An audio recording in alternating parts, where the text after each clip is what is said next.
বিয়ের আগের রাতে পালিয়ে চলে এসেছি।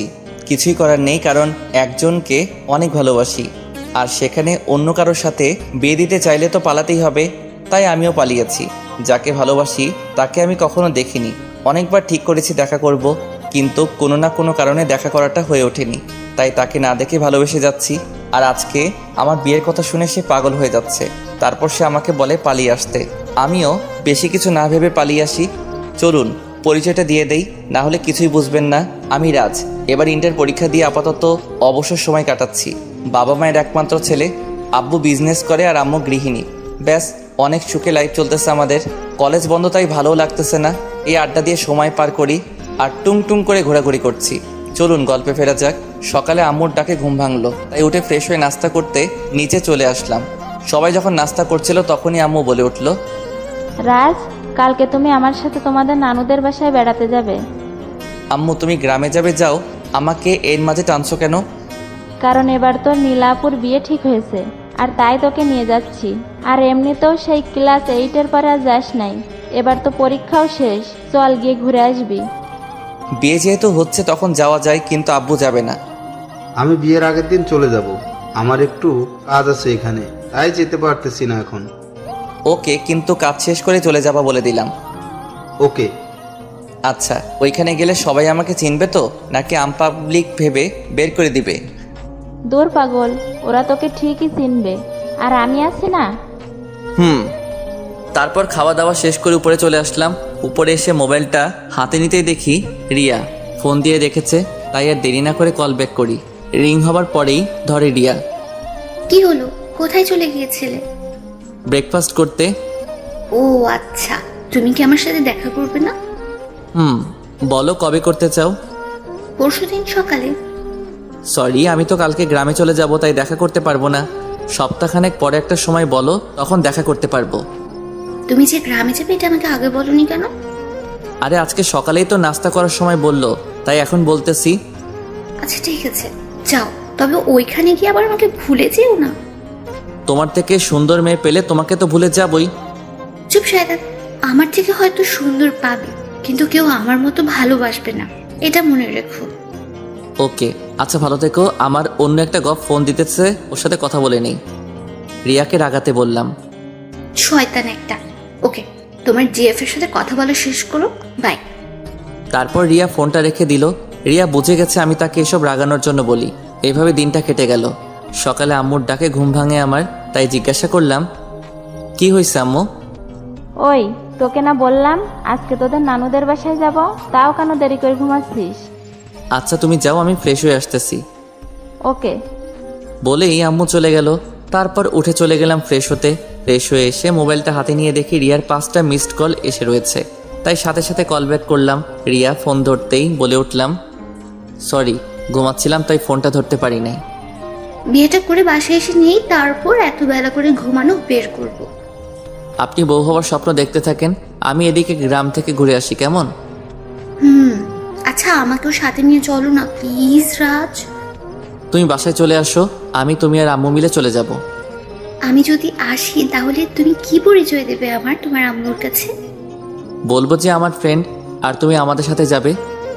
আমি তোমার কি লাগে, ফ্রেন্ড? তাহলে তোমার গার্লফ্রেন্ডটাকে শুনি। আরে তুমি তো আমার গার্লফ্রেন্ড, কিন্তু আম্মুকে কিভাবে বলবো গার্লফ্রেন্ড? তাই ফ্রেন্ড বলে চালিয়ে দেই। বিয়ের বয়স বলে না হয় পরে সব খুলে বলবো। ঠিক আছে, তাহলে তখনই আমি আব্বু আম্মুর সামনে যাব, এখন যাওয়া লাগবে না আমার গ্রামে। ওকে, তাহলে ভালো থেকো। কুত্তা, বিড়াল, হনুমান। আরও কিছু গালি দিয়ে ফোনটা রেখে দিল। আমিও সব কিছু গুছিয়ে ব্যাগে নিয়ে রেডি হয়ে গেলাম। তারপর আর কি, গাড়ি নিয়ে রেডি হয়ে রওনা দিলাম গ্রামে। পৌঁছাতে প্রায় বিকেল শেষ হয়ে সন্ধ্যা হয়ে এলো প্রায়। বাড়িতে গিয়ে সবার সাথে সাক্ষাৎ শেষ করব বলে ঠিক করলাম, কিন্তু আমার সাথে কেউ কথাই বলছে না, শুধু আম্মুর সাথে সবাই কথা বলতেছে। হঠাৎ একটা মেয়ে এসে আমাকে একটা রুম দেখিয়ে দিল। ব্যাগ রেখে একটু জিরাতে বসলাম, তখনই নীলা আপু আসলো। কি রে রাজ, কি খবর তোর? এই তো ভালো আপু। তুই তো অনেক বড় হয়ে গেছিস। কিছুটা, কিন্তু আমি আসার পর কেউ কোনো কথা বললো না কেন আমার সাথে? আরে তুই কত বছর ধরে আসছিস না, তাই সবাই তোর উপরে অভিমান করে আছে। তুই তো মামার একমাত্র ভাগ্নে, তাও যদি না আসিস তাহলে তো রাগ করবই, তাই না? ও তাহলে এই কথা, ঠিক আছে, সবাইকে বলে দিও আমার খাবার রুমে পাঠিয়ে দিতে। আমি আর রুম থেকে বেরোবো না, ওনাদের সাথে কথাও বলবো না। বোকা, যা গিয়ে সবার সাথে একবার কথা বলে দেখ, সবার অভিমান ভেঙে যাবে। আরে চিন্তা করো না, আমি সব কিছু ঠিক করে দিব। ওকে, তুই রেস্ট কর, আমি যাই। ওকে। তারপর রুম থেকে চলে গেল। আমি আবার বসে গেলাম খাটে। মোবাইলে রিয়াকে টেক্সট করে জানিয়ে দিলাম আমি পৌঁছে গেছি, না হলে আবার আর চিন্তা করবে। হঠাৎ কে যেন দরজা দিয়ে ঢুকলো। রুমে তাকিয়ে দেখি এটার কেউ না, ছোট মামার ছোট মেয়ে জয়া। জয়া দেখতে একদম পরীর মতো, কিন্তু আমার কাছে ও সারা জীবন ফাজিল হয়ে থাকবে। আমার হাতে কামড় দিয়েছিল ছোটবেলায়, আমার এটা এখনো মনে আছে। জয়া আমার থেকে 16 ঘন্টার বড়, আমার ক্লাসমেট জয়া। জয়া আর আমার মাঝে সম্পর্কটা হলো সাপ আর নেউলের মতো। জয়াকে দেখা মাত্রই চেহারার সব হাসি খুশি উড়ে গেল আমার। জয়া এদিকে আমার দিকে কিছুক্ষণ তাকিয়ে থেকে হঠাৎ একটা ভাব নিয়ে বলতে শুরু করলো, কি রে ফকিন্নি, তুই চলে এসেছিস? তুই তো হাতে পায়ে ভালোই লম্বা হয়েছিস। তো তোর কি, যা এখান থেকে ভাগ, আর সপ্তাহের ভিতর যেন তোর মুখ না দেখি। আমার বাসায় এসেই আমাকে তাড়িয়ে দিবি? বাহ, কি চমৎকার বাণী বললি রে তুই। আর একটা কথা, আমি না তোর থেকে বড়? তাহলে তুই আমাকে তুই তুকারি করছিস কেন? তাহলে আপনাকে কি বলে ডাকবো? আপনি বা আপু? তার থেকে ভালো তোকে নাগিন বলে ডাকি। আমি শুনেছি জয়া নাকি নাগিন ড্যান্স করে বাসায়। ব্যাস, রাজের কথা শুনে জয়া তেলে বেগুনে জ্বলে উঠল। সুন্দরী মেয়ের চেহারা এমনিতেও হালকা, একটু রাগলেই লাল হয়ে যায়। জয়ারও তাই হয়েছে। জয়াকে আর একটু রাগিয়ে দিতে ও লাল চেহারা দেখে বলে উঠলাম, এই তো নাগিনের রূপটা বাহিরে আসতেছে। গুড, নাগিন গান ধরবো নাকি আমি? জয়া আমার কথা শুনে এবার রাগের চরম পর্যায়ে চলে যায়। জয়া আর কিছু না বলে রুম থেকে বেরিয়ে গেল। আমি একটা শান্তির নিঃশ্বাস নিয়ে বসে পড়লাম। কিছুক্ষণ পর গিয়ে আমি ফ্রেশ হয়ে এসে বসেছিলাম রুমে ভালো লাগছিল না, তাই আমি রুম থেকে বেরিয়ে ড্রয়িং রুমে গেলাম।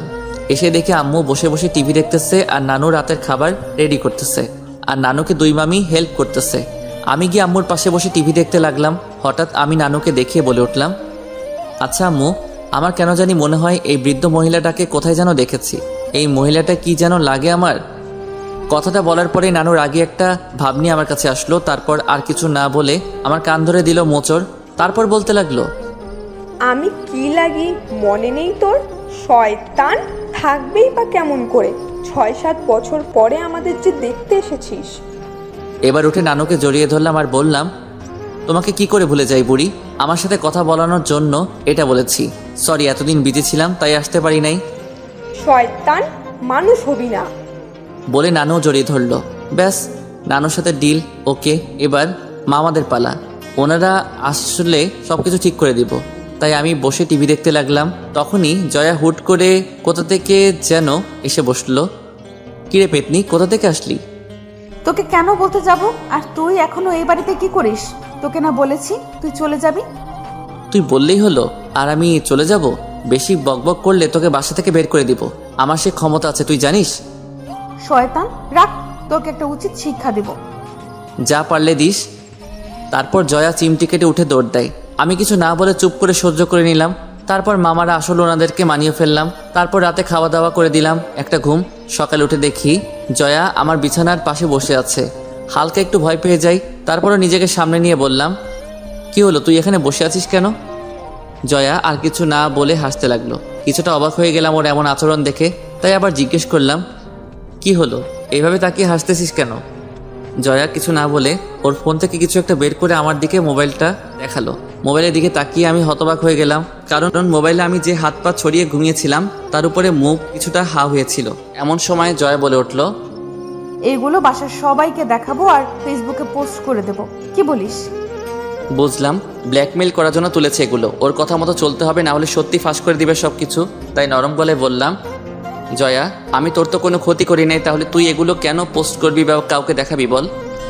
এই তো বুঝেছিস, তুই অনেক চালাক রে, তাই তোকে লাইনে আনতে এগুলো করেছি। আমি তো এমনি লাইনে। শোন, এখন থেকে আমার কথা না শুনলে এগুলো ভাইরাল করে দেব, বুঝলি? না, তোর কথা মতোই চলবো আমি। এখন আয়, মার্কেটে যাব আমি তোকে নিয়ে। কেন? শপিং করতে যাব আমি তোকে নিয়ে, এখন ওর তাড়াতাড়ি। যা, তুই আসতেছি। আরেকটা কথা, এখন থেকে আপনি করে বলবি, কিন্তু আপু ডাকতে পারবি না, শুধু আপনি। ওকে। আমার ভিতরে আগুন জ্বলতেছে জয়ের কথাগুলো শুনে। পিকগুলো অনেক বিশ্রী উঠেছে, তাই ওর কথাগুলো শুনতেছি, না হলে কী যে করতাম তা বলে শেষ করতে পারবো না। যাক, রেডি হয়ে ওর সাথে রওনা দিলাম বাজারে রিক্সা দিয়ে। রিক্সা আপন গতিতে চলতেছিল, তখন জয়া বলে উঠল, আমার উপর তোর রাগ উঠতেছে তাই না? আরে না, রাগ উঠবে কেন? কি বলেন এসব আপনি? মিথ্যা বলা বন্ধ কর। আর শোন, যতদিন আছিস আমার কথা মতো চলবি, তাহলে সবগুলো পিক ডিলিট করে দিব। মনে মনে বললাম, সুযোগ পাই একটা, আমি নিজে ডিলিট করে দিব, তারপর তোকে দেখাবো মজা কাকে বলে। এসব ভাবতে ভাবতে চলতেছি, হঠাৎ একটা ছেলে রিক্সাটা থামিয়ে দিল। আমি কিছুটা অবাক হয়ে গেলাম, কিন্তু জয়ার দিকে তাকিয়ে দেখি জয়া কেমন জানি একটা বিরক্তিকর ভাব নিয়ে ছেলেটার দিকে তাকালো। তখনই ছেলেটা বলে উঠল, জয়া, ছেলেটা কে? ওর নাম রাজ, আমার বয়ফ্রেন্ড। জয়ার কথা শুনে আমার মনে হলো আমি হার্ট ফেল করব। কি বলল মেয়েটা? আমি স্বপ্ন দেখতেছি নাকি? আমি চোখ বড় বড় করে জয়ার দিকে তাকালাম। কি? কানে কম শুনিস নাকি?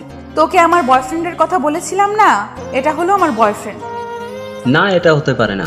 তাহলে আমি এতদিন তোমার পিছনে ঘুরে কি হলো? তা আমি কি জানি? আমি তোকে আগেই বলেছি আমার বয়ফ্রেন্ড আছে, তুই বিশ্বাস করিস নাই, তো এখন বোঝ মজা।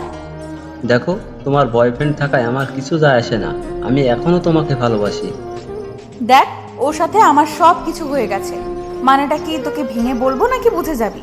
আর কয়েকদিন পর ওর আর আমার বিয়ে, তুই আসিস কেমন? আর হ্যাঁ, বিয়ের পরেও যদি তুই আমাকে চাস তাহলে বলিস। রাত যদি আমাকে ডিভোর্স দিয়ে দেয় তখন আমি তোর কাছে ফিরে আসবো, কেমন? আমি জয়ার কথা শুধু হা হয়ে শুনছিলাম, কারণ ওর কথার আগামাথা কিছুই আমার মাথায় ঢুকতেছে না, শুধু ওদের কথা শুনতেছি। জয়া, তুমি কি সব সত্যি বলতেছো? আর রিক্সাটা ছাড়, এবার রাজকে নিয়ে হোটেলে যাচ্ছি, দিনটা কাটিয়ে বিকেলে ফিরবো। ছেলেটা আর কিছু না বলে সাইড হয়ে দাঁড়িয়ে গেল। রিক্সা আবার চলতে শুরু করলো। কিছুটা দূরে যেতেই বলে উঠলাম, ওই তুই কি বললি আমাকে ওই ছেলেটার সামনে? আরে আর বলিস না, প্রত্যেকটা দিন রাস্তায় আমার জন্য দাঁড়িয়ে থাকে, তাই আজকে সুযোগ বুঝে ওর পিছু নেওয়াটা ছাড়িয়ে দিলাম। তাই বলে আমাকে ব্যবহার করলি কেন? তুই পাশে ছিলি তাই তোকে ব্যবহার করে দিলাম, আর এমনিতেও তুই চলে গেলে এসবের খবর কে রাখবে? তাই বলে আমার নাম ব্যবহার করবি? তুই নিজের বয়ফ্রেন্ডের নাম বললেই তো পারতি। আমার কোনো বয়ফ্রেন্ড নাই। কি? সত্যি আমার কোনো বয়ফ্রেন্ড নাই। এটাও বিশ্বাস করতে হবে আমাকে যে তোর বয়ফ্রেন্ড নেই? আসলে আমি এসবে জড়াতে চাই না, তাই এখনো কাউকে বয়ফ্রেন্ড বানাইনি। ও, তা কাউকে পছন্দ করিস না? না, আর করলেও তোকে কেন বলতে যাব? আর তুই কিন্তু আমাকে তুই করে বলতেছিস। ও সরি। তারপর জয়া মার্কেটে গিয়ে কতগুলো মার্কেট করে এরপর বাসায় চলে আসলাম। বিকেলে বসেছিলাম, তখন জয়া রুমে আসলো, এসে আমার পাশে বসে গেল। আমি কিছুটা অবাক হয়ে বললাম, কি হলো, আপনি এখানে এসে বসেছেন কেন? শোন, তোকে নিয়ে একটা জায়গায় ঘুরতে যাব, তাড়াতাড়ি রেডি হয়ে নে। আমি এখন ঘুমাবো, তাই যেতে পারবো না। তাহলে পিকগুলো কি দিব ভাইরাল করে? আরে না, আমি যাবো তো। এই তো গুড বয়, যা তাড়াতাড়ি রেডি হয়ে নে। বলেই চলে গেলাম ওয়াশরুমে। সারা শরীর রাগে ফেটে যাচ্ছে। মনে মনে জয়ার 14 গোষ্ঠীকে উদ্ধার করলাম। তারপরেও রেডি হয়ে এসে দেখি জয়া বসে আছে। জয়া আমাকে নিয়ে একটা নদীর পাড়ে গেল ঘুরতে। জায়গাটা অনেক সুন্দর, যা বলে বোঝানোর মতো না। চারদিকটা অনেক নীরব আর নদীর স্রোতের শব্দ। মোটামুটি ভালোই লাগতে লাগলো। তাই জয়াকে বললাম, এটা কি তোর প্রিয় জায়গা? তা আমাকে এখানে নিয়ে আসার কারণ কি জানতে পারি? আজকে মনটা বেশি একটা ভালো না, তাই ভাবলাম তোকে নিয়ে ঘুরতে যাই এখান থেকে। ও, তারপর দুজনেই নদীর দিকে তাকিয়েছিলাম। কিছুক্ষণ পর হঠাৎ জয়া বলে উঠল, রাজ, তোর গার্লফ্রেন্ড আছে? হঠাৎ এমন প্রশ্ন কেন? বল না। আছে। তাই নাকি? তাহলে তো দেখতে হয় তোর গার্লফ্রেন্ডের পিক, দেখা তো দেখি। ওর পিক নাই তো আমার কাছে। কি বলিস? যার সাথে প্রেম করিস তার পিক নেই মানে কি? আসলে ওর সাথে আমার ফেসবুকে পরিচয়, তারপর থেকে রিলেশন, কিন্তু এখনও তার সাথে মিট করা হয়নি। আসলে ও অনেকবার দেখা করতে চেয়েছে, কিন্তু সময়ের কারণে আমি নিজেই দেখা করতে পারি নাই। ও, তার মানে তুই ফেসবুকে প্রেম করতেছিস? ভালো। তা মেয়েটার নাম কি? রিয়া। ও আচ্ছা, তুই আমার ওই পিকগুলো ডিলিট করে দে প্লিজ।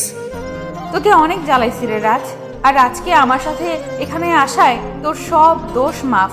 আর যা, তোর পিকগুলো ডিলিট করে দিলাম। তারপর জয়া মোবাইল বের করে পিকগুলো ডিলিট করে দিল। যাক, মনে মনে অনেকটা শান্তি পেলাম। তারপর আর কোনো কথা না বলে দুজনেই নদীর দিকে তাকিয়েছিলাম। হঠাৎ আমার নজর জয়ার মুখের দিকে গেল। পরন্ত বিকেলের শেষ রোদে জয়ার রূপটা আরও জ্বলজ্বল করতে লাগলো। ওর মুখটাও নিষ্পাপ হয়ে উঠল। ওর এই চেহারা দেখলে কেউ বলতেই পারবে না যে মেয়েটা এতটা চঞ্চল। এসব ভাবছিলাম, তখন জয়ার ডাকে বাস্তবে ফিরলাম। কি রে, এইভাবে আমার দিকে তাকিয়ে আছিস কেন? না, এমনি। তারপর আরও কিছুক্ষণ বসে থেকে বাসায় চলে আসলাম। বাসাটা সাজানোর কাজ শুরু করে দিয়েছে। রাতে সবাই সবার মতো ব্যস্ত হয়ে রয়েছে। আমার ভালো লাগছিল না, কি করব বুঝতেছি না। তখনই জয়া রুমে আসলো। কি রে রাজ, কি করতেছিস? এই তো বসে রয়েছি। আসলে আমার ভালো লাগছিল না, তাই ভাবলাম তোর সাথে আড্ডা দেই কিছুক্ষণ। কি বলিস? কিন্তু রুমে বসে থাকতে ভালো লাগতেছে না। চল রাস্তায় গিয়ে হেঁটে আসি। ভালো বলেছিস, চল বাহিরে যাই। তারপর জয়াকে নিয়ে হাঁটতে বেরিয়ে গেলাম। রাস্তায় দুজনে হাঁটতে লাগলাম চুপচাপ। তখনই জয়া বলে উঠল, তোরা কি বিয়ের পরদিনই চলে যাবি? না, এবার যেহেতু এসেছি কয়েকদিন থেকে তারপর যাব। ও, তা তোর প্রেম কেমন চলতেছে? আর বলিস না রিয়া, আজকে সারাদিন একবারও খোঁজ নিল না। বুঝলাম না, ফোন দিয়েছি তাও ধরতেছে না। দেখ, তুই গ্রামে চলে এসেছিস, তাই ওই রিয়া মেয়েটা অন্য একজনের সাথে সময় কাটাচ্ছে। আরে না, রিয়া মেয়েটা এমন না, ও সব মেয়ের থেকে আলাদা। তুই না দেখে কিভাবে বুঝলি? দেখ, প্রায় সব রিলেশনের ব্যাপারে ছেলে সবসময় ফোন দিয়ে মেয়ের খোঁজ খবর নেয়, কিন্তু আমার বেলায় উল্টো। রিয়া সবসময় কল দিয়ে জিজ্ঞাসা করবে কি করতেছি না করব, সব কিছুর খবর নেয়। তাই নাকি? আর রিয়া না প্রায় দিনই আমার সাথে দেখা করতে চায়, কিন্তু আমি সময়ের অভাবে দেখা করতে পারি না। রিয়া আর যাই হোক খারাপ হতে পারে না, আর আমি রিয়াকে অনেক ভালোবাসি। ও রোমিও সাহেব, রোম্যান্স বাদ দিয়ে বাস্তবে আসেন। আচ্ছা চল বাসায় যাই। কেন, কাজ আছে নাকি? না, তবে খাওয়ার সময় হয়ে গেছে। ও চলো। তারপর বাসার দিকে হাঁটতে লাগলাম। কি যেন মনে করে জয়াকে ডাক দিলাম। জয়া পিছনে ফিরে তাকালো। কি বলবি? বল, কি বলবি? ভাবতেছি তোর সাথে আর ঝগড়া করব না। কেন? ভাবতাম ছোটবেলার মতো খারাপ আছিস তুই, কিন্তু না, তুই বদলে গেছিস। তাই ভাবতেছি আর ঝগড়া করব না। ওকে, তাহলে চল আমরা আজ থেকে ফ্রেন্ডশিপ করে ফেলি। জয়া কিছু না বলে কি যেন ভাবতে লাগলো। কিছুক্ষণ ভেবে বলল, করতে পারি, তবে একটা শর্ত আছে। বল শুনি, কি শর্ত? ফ্রেন্ড হতে পারি যদি আমার সব কথা তুই শুনিস। আমি যেখানে যেতে বলবো তুই যাবি, যা করতে বলবো তা করবি। তাহলে আমারও একটা শর্ত আছে। তোর আবার কি শর্ত? আমাকে প্যারা দিতে পারবি না, ওকে? আর ওই দিনের মতো বৃষ্টির ছবি আর তুলবি না। ওকে। ব্যাস। জয়া হেসে হাত বাড়িয়ে দিল, আর আমি হ্যান্ডশেক করে নিলাম। তারপর রওনা দিলাম বাসার দিকে। বাসায় এসে খাওয়া দাওয়া করে ঘুমিয়ে গেলাম। সকালে মুখে পানি ছিটানোর পর ঘুম ভাঙলো। তাকিয়ে দেখি জয়া সামনে দাঁড়িয়ে আছে পানির গ্লাস নিয়ে। কি হলো, পানি ছিটালি কেন? এত বেলা করে কেউ ঘুমায়? তাই বলে পানি ছিটাবি? ডাকলেই তো উঠে যেতাম।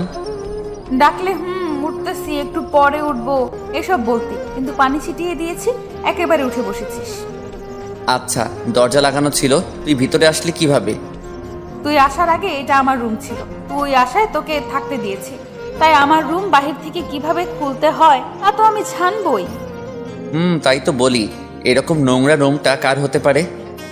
এটা নোংরা রুম? তাহলে বাকি রুমগুলো কি? কমপক্ষে এটার থেকে ভালো। তাহলে যা গিয়ে গরুর ঘরে থাক, ওইখানটা পরিষ্কার পাবি। হ্যাঁ, বেড়াতে এসেছি বলে এখন তো খোটা দিবি। চুপ, বক বক না করে নাস্তা করতে আয়, আম্মু তোকে ডাকতে পাঠিয়েছে আমাকে। তুই যা, আমি আসতেছি। আর চুলগুলো এমনভাবে এলোমেলো করে রেখেছিস কেন? এমনি। আগে গিয়ে এগুলো ঠিক করে আয়, আর মামিকে বলবি নাস্তা রুমে পাঠিয়ে দিতে। চুপচাপ আয়, না হলে মারবো ধরে। তোর জন্য আমি এখনো খাইনি। কি, আমার জন্য খাস নাই মানে? ভাবতেছি তোর সাথে একসাথে খাবো। আচ্ছা তুই যা, আমি আসতেছি। ওকে। বলেই জয়া চলে গেল। তারপর আমি উঠে ফ্রেশ হয়ে গিয়ে নাস্তা করে নিলাম। রাতে গায়ে হলুদের অনুষ্ঠান হবে, তাই সবাই সাজাতে ব্যস্ত হয়ে আছে, আর আমিও সবার কাজগুলো ঘুরে ঘুরে দেখতে লাগলাম। সন্ধ্যায় রেডি হয়ে গিয়ে সবার মতো আমিও এক জায়গায় বসেছিলাম। তখনই মোবাইলের একটা কল আসলো। তাকিয়ে দেখি রিয়া কল দিয়েছে, তাই তাড়াতাড়ি রিসিভ করলাম। কেমন আছো রাজ? কেমন আছি জিজ্ঞাসা করলে মারবো বলে দিলাম। সরি রাজ, এই 2-3 দিন অনেক বিজি ছিলাম, তার উপরে বাসায় কিছু মেহমান এসেছে, তাই তোমার সাথে যোগাযোগ করতে পারিনি। ও তা কেমন আছো তুমি? ভালো, তুমি কেমন আছো? এতক্ষণে ভালো হয়েছি। তা গ্রামে গিয়ে কি নতুন কাউকে পেয়ে গেলে নাকি? তোমার কি মনে হয়? আমি যাকে ভালোবাসি সে আমাকে ছাড়া অন্য কারোর প্রতি মুগ্ধ হতেই পারে না। তাহলে জিজ্ঞেস করলে কেন? এমনিই মন চেয়েছে তাই। তবে একটা শত্রুকে ফ্রেন্ড বানিয়েছি এখানে এসে। ফ্রেন্ডটা কোনো মেয়ে না তো? আমার মামাতো বোন জয়া। গুড, তবে প্রেমে পড়ে যেও না আবার। ফালতু কথা বাদ দিয়ে এখন বলো কি করতেছো? এই তো কলিজের সাথে কথা বলছি। তাই নাকি? থাক, এত রোমান্টিক হওয়ার দরকার নেই। আপনি একটু অপেক্ষা করেন, ঢাকায় এসে এবার সবার আগে আপনার সাথে দেখা করব। ওকে, আমি অপেক্ষায় রইলাম। আচ্ছা রিয়া, তোমার গলাটা আজকে এত চেনা চেনা লাগতেছে কেন? যার মনে আমি থাকি তার কাছে আমার গলা চেনা লাগবে না তো অচেনা লাগবে নাকি? তাও ঠিক। তা তুমি আর কিছু বলতে যাব তখনই পিছন থেকে কাঁধে কেউ হাত রাখলো। তাকিয়ে দেখি জয়া, তাই তাড়াতাড়ি ফোনটা কেটে দিলাম। তারপর জয়া বলে উঠল, কিরে, কার সাথে কথা বলছিলি? রিয়ার সাথে। ও, তাহলে তো তোদের কথার মাঝে হয়তো আমি চলে এসেছি। সমস্যা নাই, আমি যাই, তুই কথা বল। আরে না, বল, কি বলবি? তোকে সবাই খুঁজতেছে। কেন? আপুর মুখে হলুদ লাগিয়ে দিবি না? ও, তুই যা, আমি আসতেছি। তাড়াতাড়ি আয়। জয়া চলে গেল। আমি রিয়াকে বলি বিজি আছি, পরে কথা বলবো বলে চলে যাই সবার ওইখানে। তারপর ছোট মামি আর আমি গিয়ে আপুর মুখে হালকা একটু হলুদ লাগিয়ে দেই। তারপর আপুকে একটু মিষ্টি খাইয়ে দেই। ভাবলাম এই সুযোগে আপুর সাথে একটু দুষ্টুমি করে নেই, তাই আপুকে বললাম, আপু, মুখে আটা কয় বস্তা লাগিয়েছ? চুপ শয়তান। সত্যি বললেই দোষ। তবে আপু, তোমাকে না আজকে অনেক সুন্দর লাগতেছে। তাই নাকি? Thank you. ইস, যদি আর 5 থেকে 6 বছর আগে জন্ম নিতাম তাহলে কতই না ভালো হতো। কেন, 5 বছর আগে জন্ম নিলে কি করতি? 5 বছর আগে জন্ম নিলে তোমার উপরে লাইন মারতে পারতাম, কিন্তু এত ছোট হওয়ায় তাও পারতেছি না। তুই কি যাবি না আমি এখন তোকে মারবো? যাচ্ছি, তবে Congress and wish your happy married life. Thanks. Welcome. তারপর সেখান থেকে এসে জয়ার পাশে দাঁড়ালাম। জয়া নীলা আপুর দিকে এক দৃষ্টিতে তাকিয়ে আছে, তাই আমি জিজ্ঞাসা করলাম, কি রে, এইভাবে তাকিয়ে কি দেখছিস? ভাবতেছি মেয়েদের জীবনে কত কিছুই না করতে হয়, নিজের পরিবার ছেড়ে অন্য কোথাও চলে যেতে হয়, আরো কত কিছু। তবে তুই চিন্তা করিস না, তোর বেলায় এসব কিছুই হবে না। কেন? কারণ তোর মতো পেতনি আর ফাজিল মেয়েকে কেউ বিয়ে করবে কি না সন্দেহ আছে। তুই আবার শুরু করলি, এবার কিন্তু মার খাবি বলে দিলাম। ওকে, এখন চল কিছু খেয়ে নেই। দুপুরে কি যা খেয়েছিলাম তার সব হজম হয়ে গেছে। তারপর এভাবে রাতটা কাটিয়ে দিলাম। সকালে আম্মুর ডাকে ঘুম ভাঙলো। উঠে ফ্রেশ হয়ে নাস্তা করে রুমে বসেছিলাম, তখনই কোথায় থেকে জয়া এসে রুমে ঢুকলো। রাজ আয়, তোকে নিয়ে একটা জায়গায় যাব। কোথায় যাবি? আয়, নিয়ে গেলেই দেখতে পাবি। তারপর রেডি হয়ে গেলাম, জয়াকে নিয়ে বেরিয়ে গেলাম। আমাকে নিয়ে মার্কেটে ঢুকলো। ভাবলাম জয়া হয়তো মার্কেট করবে, কিন্তু না, জয়া পার্লারে এসেছে। আমাকে ওয়েটিং রুমে বসিয়ে দিয়ে সে চলে গেল ভিতরে। আমি বসে বসে মোবাইল টিপতেছিলাম, তখনই রিয়ার ফোন আসলো, তাই রিসিভ করলাম। কি খবর জনাব, কেমন আছেন? জি ভালো, আপনি কেমন আছেন? ভালো তো। কালকে হঠাৎ কলটা কেটে দিয়েছিলে কেন? বেশি বিজি ছিলে? কিছুটা মামাতো বোনের গায়ে হলুদ ছিল, তো তাই হলুদ তখন লাগাতে গিয়েছিলাম। ও, তা এখন কি করছো? এই তো ওয়েটিং রুমে বসে আছি। কিসের ওয়েটিং রুমে? জয়া আমাকে নিয়ে পার্লারে এসেছে। সে ভিতরে বসে তার মুখে ময়দার বস্তা লাগাচ্ছে, আর আমি এখানে বসে আছি। ওই, মেকআপকে অপমান করবো না বলে দিলাম। মেকআপকে যদি আরেকদিন আটা ময়দা বলতে শুনেছি তাহলে তোমার খবর আছে বলে দিলাম। তার মানে তুমিও মেকআপ প্রেমী? তা ময়দা না মেকআপ যে বলো, এগুলো দিয়ে কি রুটি বানিয়ে খাওয়া যাবে? বিয়ের পর প্রতিদিন বানিয়ে খাওয়াবো আপনাকে। ওকে। তাড়াতাড়ি ঢাকায় আসো, ভালো লাগছে না তুমি গ্রামে থাকে। এখনো না দেখেই এত অস্থির হয়ে যাচ্ছ? আল্লাহই জানে বিয়ের পরে কি করো। তখন কলিজের সাথে বেঁধে রাখবো তোমাকে। দেখা যাবে। ওকে, ভালো থেকো, আম্মু ডাকছে। ওকে, বাই। বাই। তারপর ফোনটা রেখে দিয়ে আবার গেম খেলতে লাগলাম। 10 মিনিট পর জয়া বেরিয়ে আসলো। তারপর জয়াকে নিয়ে বাসায় চলে আসলাম। বিয়ে বাড়ি ফুটে উঠেছে চারদিক। রুমে গিয়ে শাওয়ারে চলে গেলাম। দুপুরে বাহিরে বসেছিলাম, তখনই জয়া বাহিরে আসলো। জয়ার দিকে নজর পড়তেই হা হয়ে গেলাম। জয়া সাজলে যে এত সুন্দর লাগে তা আজকে দেখতেছি। তার উপর আবার শাড়ি পরেছে, হাই খোদা, মেয়েটা তো পরীর সাথে পাল্লা দিতে পারবে। শুধু আমি না, বিয়েবাড়ির সবাই জয়ার দিকে হা করে তাকিয়ে আছে। জয়া আমার সামনে এসে দাঁড়িয়ে জিজ্ঞাসা করলো, কিরে কেমন লাগছে আমাকে? আগে এটা বল, আটার দাম কি কমেছে নাকি? তুই মানুষ হবি কবে? তুই এত সেজেছিস কেন? বিশেষ কেউ আসবে নাকি আজকে? আপুর বিয়েতে আমি সাজবো না তা কি হয় নাকি? এত সেজে একটা কাজ এগিয়ে নিয়েছিস। সেটা কি? তোর বিয়েটা মনে হয় এবার তাড়াতাড়ি হয়ে যাবে, কারণ যেভাবে সেজেছিস কেউ না কেউ পছন্দ করেই যাবে, দেখিস। ধুর, এসব ফাউল কথা। আয় ওইদিকে গিয়ে বসি। তারপর আমি আর জয়া গিয়ে একটা গাছের নিচে বসে রইলাম। তখনই আমার নজরে পড়লো ওই দিন রিক্সা আটকানো ছেলেটা। জয়াকে ছেলেটাকে ইশারা করে দেখালাম। ছেলেটা জয়ার দিকে হা করে তাকিয়ে আছে। জয়া ওর চাওয়া দেখে আমার কাছে এসে আমার হাতটা জড়িয়ে ধরে আমার কাঁধে মাথা রাখলো। আমি চুপ করে মোবাইল টিপতে লাগলাম। ছেলেটার দিকে নজরটা তুলে তাকিয়ে দেখি ছেলেটার মুখের 12টা বেজে গেছে। আমি আস্তে করে বললাম, জয়া, বাসার সবাই এদিকেই আছে, কেউ যদি দেখে ফেলে কি হবে বলো তো? ধুর, কিছুই হবে না, তুই চাপ নিস না। এই ছেলেটা হয়তো আজকের পর থেকে আর আমার দিকে ফিরেও তাকাবে না। তাই বলে এসব? চুপ করে বসে থাক। ছেলেটা চলে যাওয়ার পর দুজনে মিলে হাসতে লাগলাম। তারপর বিয়ের কাজটাও শেষ হয়ে গেল। তবে খেয়াল করলাম কিছু ছেলে জয়াকে ফলো করতেছে, ওর সাথে কথা বলার সুযোগ খুঁজতেছে, কিন্তু আমাকে দেখে আর সাহস করতে পারতেছে না। জয়া আমার সাথে এমনভাবে লেগে আছে যে কেউ ভাববে আমরা গার্লফ্রেন্ড বয়ফ্রেন্ড। জয়া মেয়েটা গ্রামে থেকে এমনিতেও অনেক মডার্ন, কেউ সহজে বুঝতে পারবে না যে জয়া গ্রামে থাকে। জয়াকে শহরের মেয়েদের মতোই দেখতে। যাক, প্রায় সন্ধ্যার দিকে পাত্রপক্ষ নীলা আপুকে নিয়ে চলে গেল। সবাই কিছুটা মন খারাপ করে বসে আছে। এইভাবে রাতটা কাটিয়ে দিলাম। সকালে আম্মুর ডাকে ঘুম ভাঙলো। উঠে ফ্রেশ হয়ে গিয়ে নাস্তা করে নিলাম। তারপর আবার রুমে এসে বসে বসে মোবাইল টিপতে লাগলাম। তখনই জয়া রুমে আসলো। রাজ, তোর কি এখন কোনো কাজ আছে? না, কেন? তাহলে চল কোথাও গিয়ে ঘুরে আসি, ভালো লাগছে না। এখন না, বিকালে গেলে ভালো হয়। ওকে। বলেই জয়া চলে গেল। বিকেলে আমি আর জয়া চলে গেলাম ঘুরতে গেলাম সেই নদীর পাড়ে। প্রায় সন্ধ্যার পরে বাসায় আসলাম। এভাবে কেটে গেল 5-6 দিন। আমি আর জয়া বিকালে মার্কেটে গিয়েছিলাম কিছু কাপড় কিনতে। তখনই আম্মু ফোন দিয়ে বলল জয়াকে নিয়ে তাড়াতাড়ি বাসায় যেতে। তারপর জয়াকে নিয়ে বাসায় চলে গেলাম। গিয়ে দেখি বাসার সবার মুখে কেমন যেন একটা হাসি ফুটে আছে। আমি আর জয়া কিছু না বুঝে ভিতরে যেতেই আম্মু বলল, জয়া যা, তুই গিয়ে রেডি হয়ে আয়। কেন আন্টি?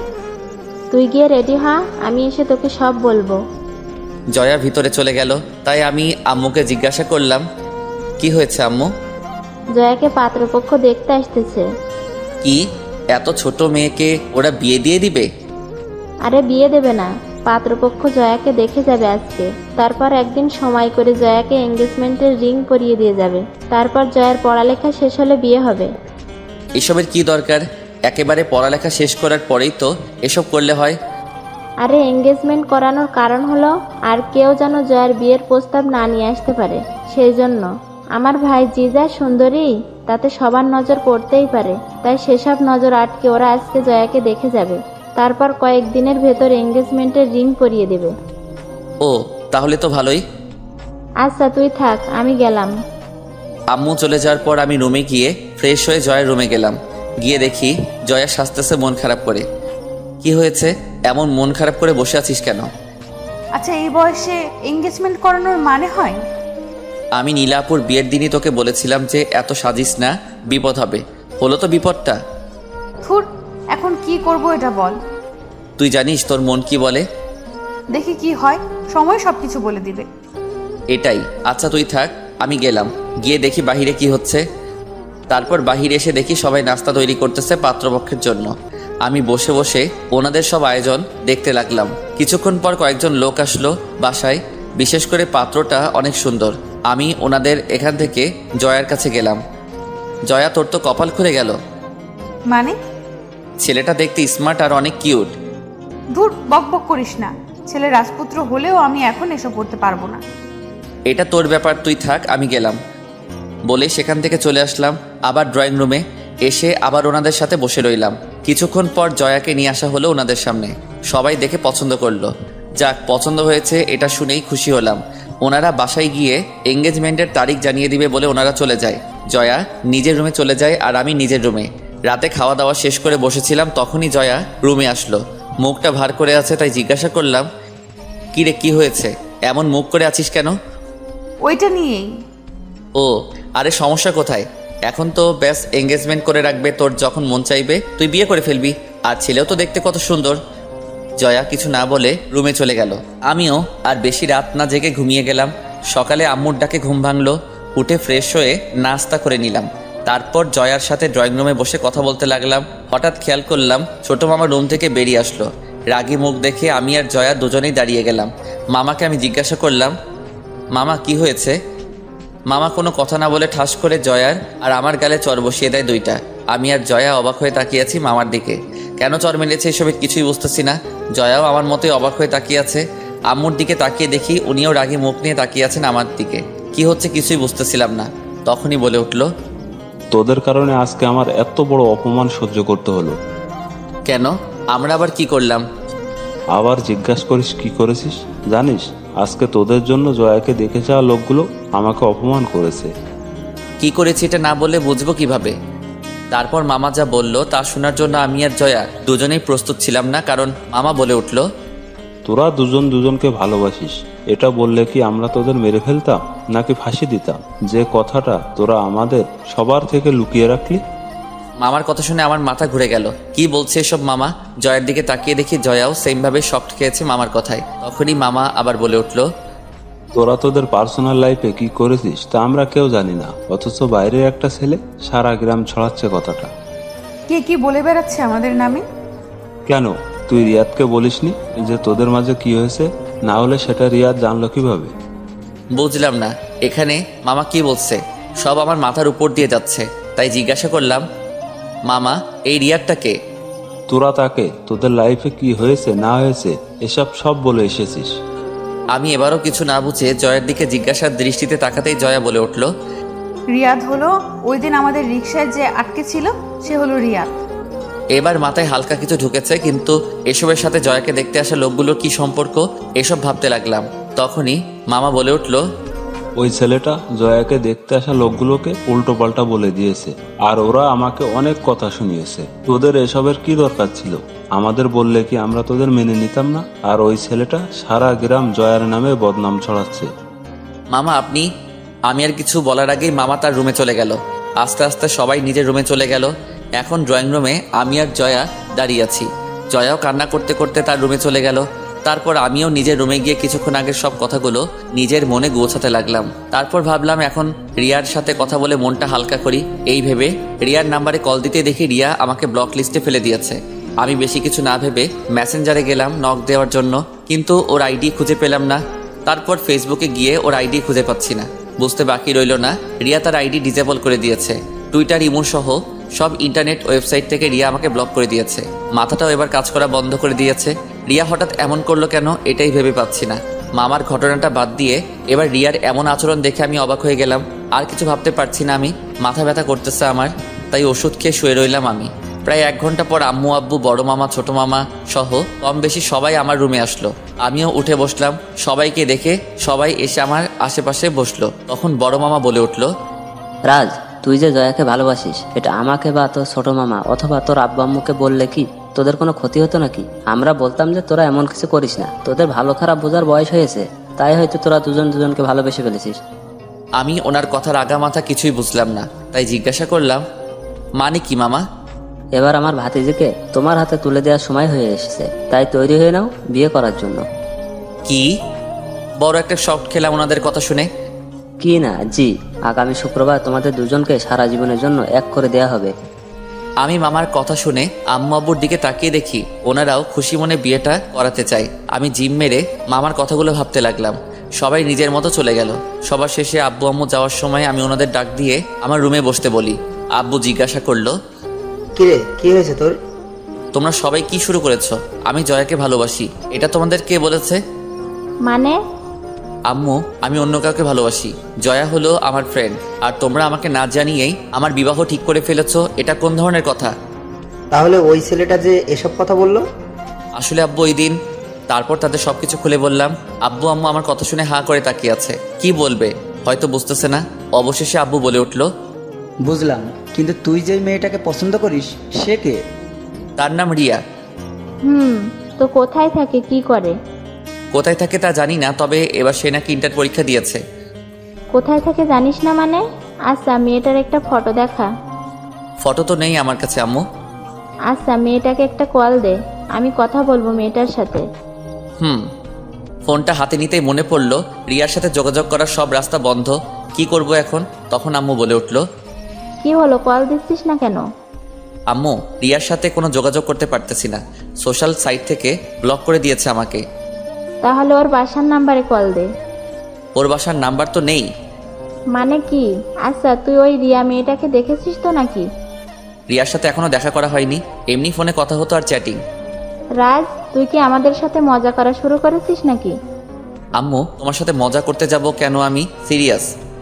আচ্ছা, মানলাম তুই ওই মেয়েটাকে পছন্দ করিস, কিন্তু ওই মেয়েটার সাথে তোর কোনো যোগাযোগ নেই, এমনকি তাকে তুই কখনো দেখিসনি।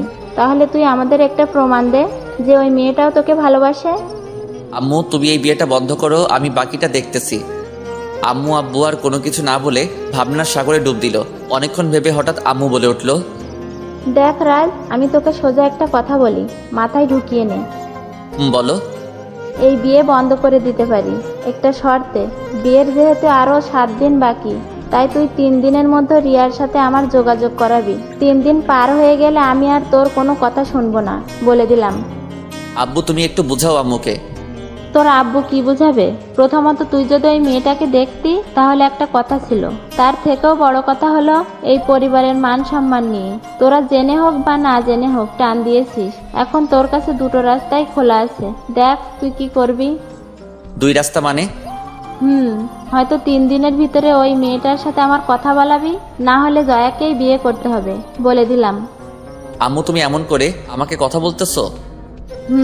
কারণ তোরা হয়তো নিজেদের বাঁচাতে মিথ্যাটা বলেছিলি, কিন্তু এখন এটা বংশের মান সম্মানে গিয়ে আটকেছে। তাছাড়া এই বাসার সবাই ওই ছেলেটার কথা বিশ্বাস করে বসে আছে।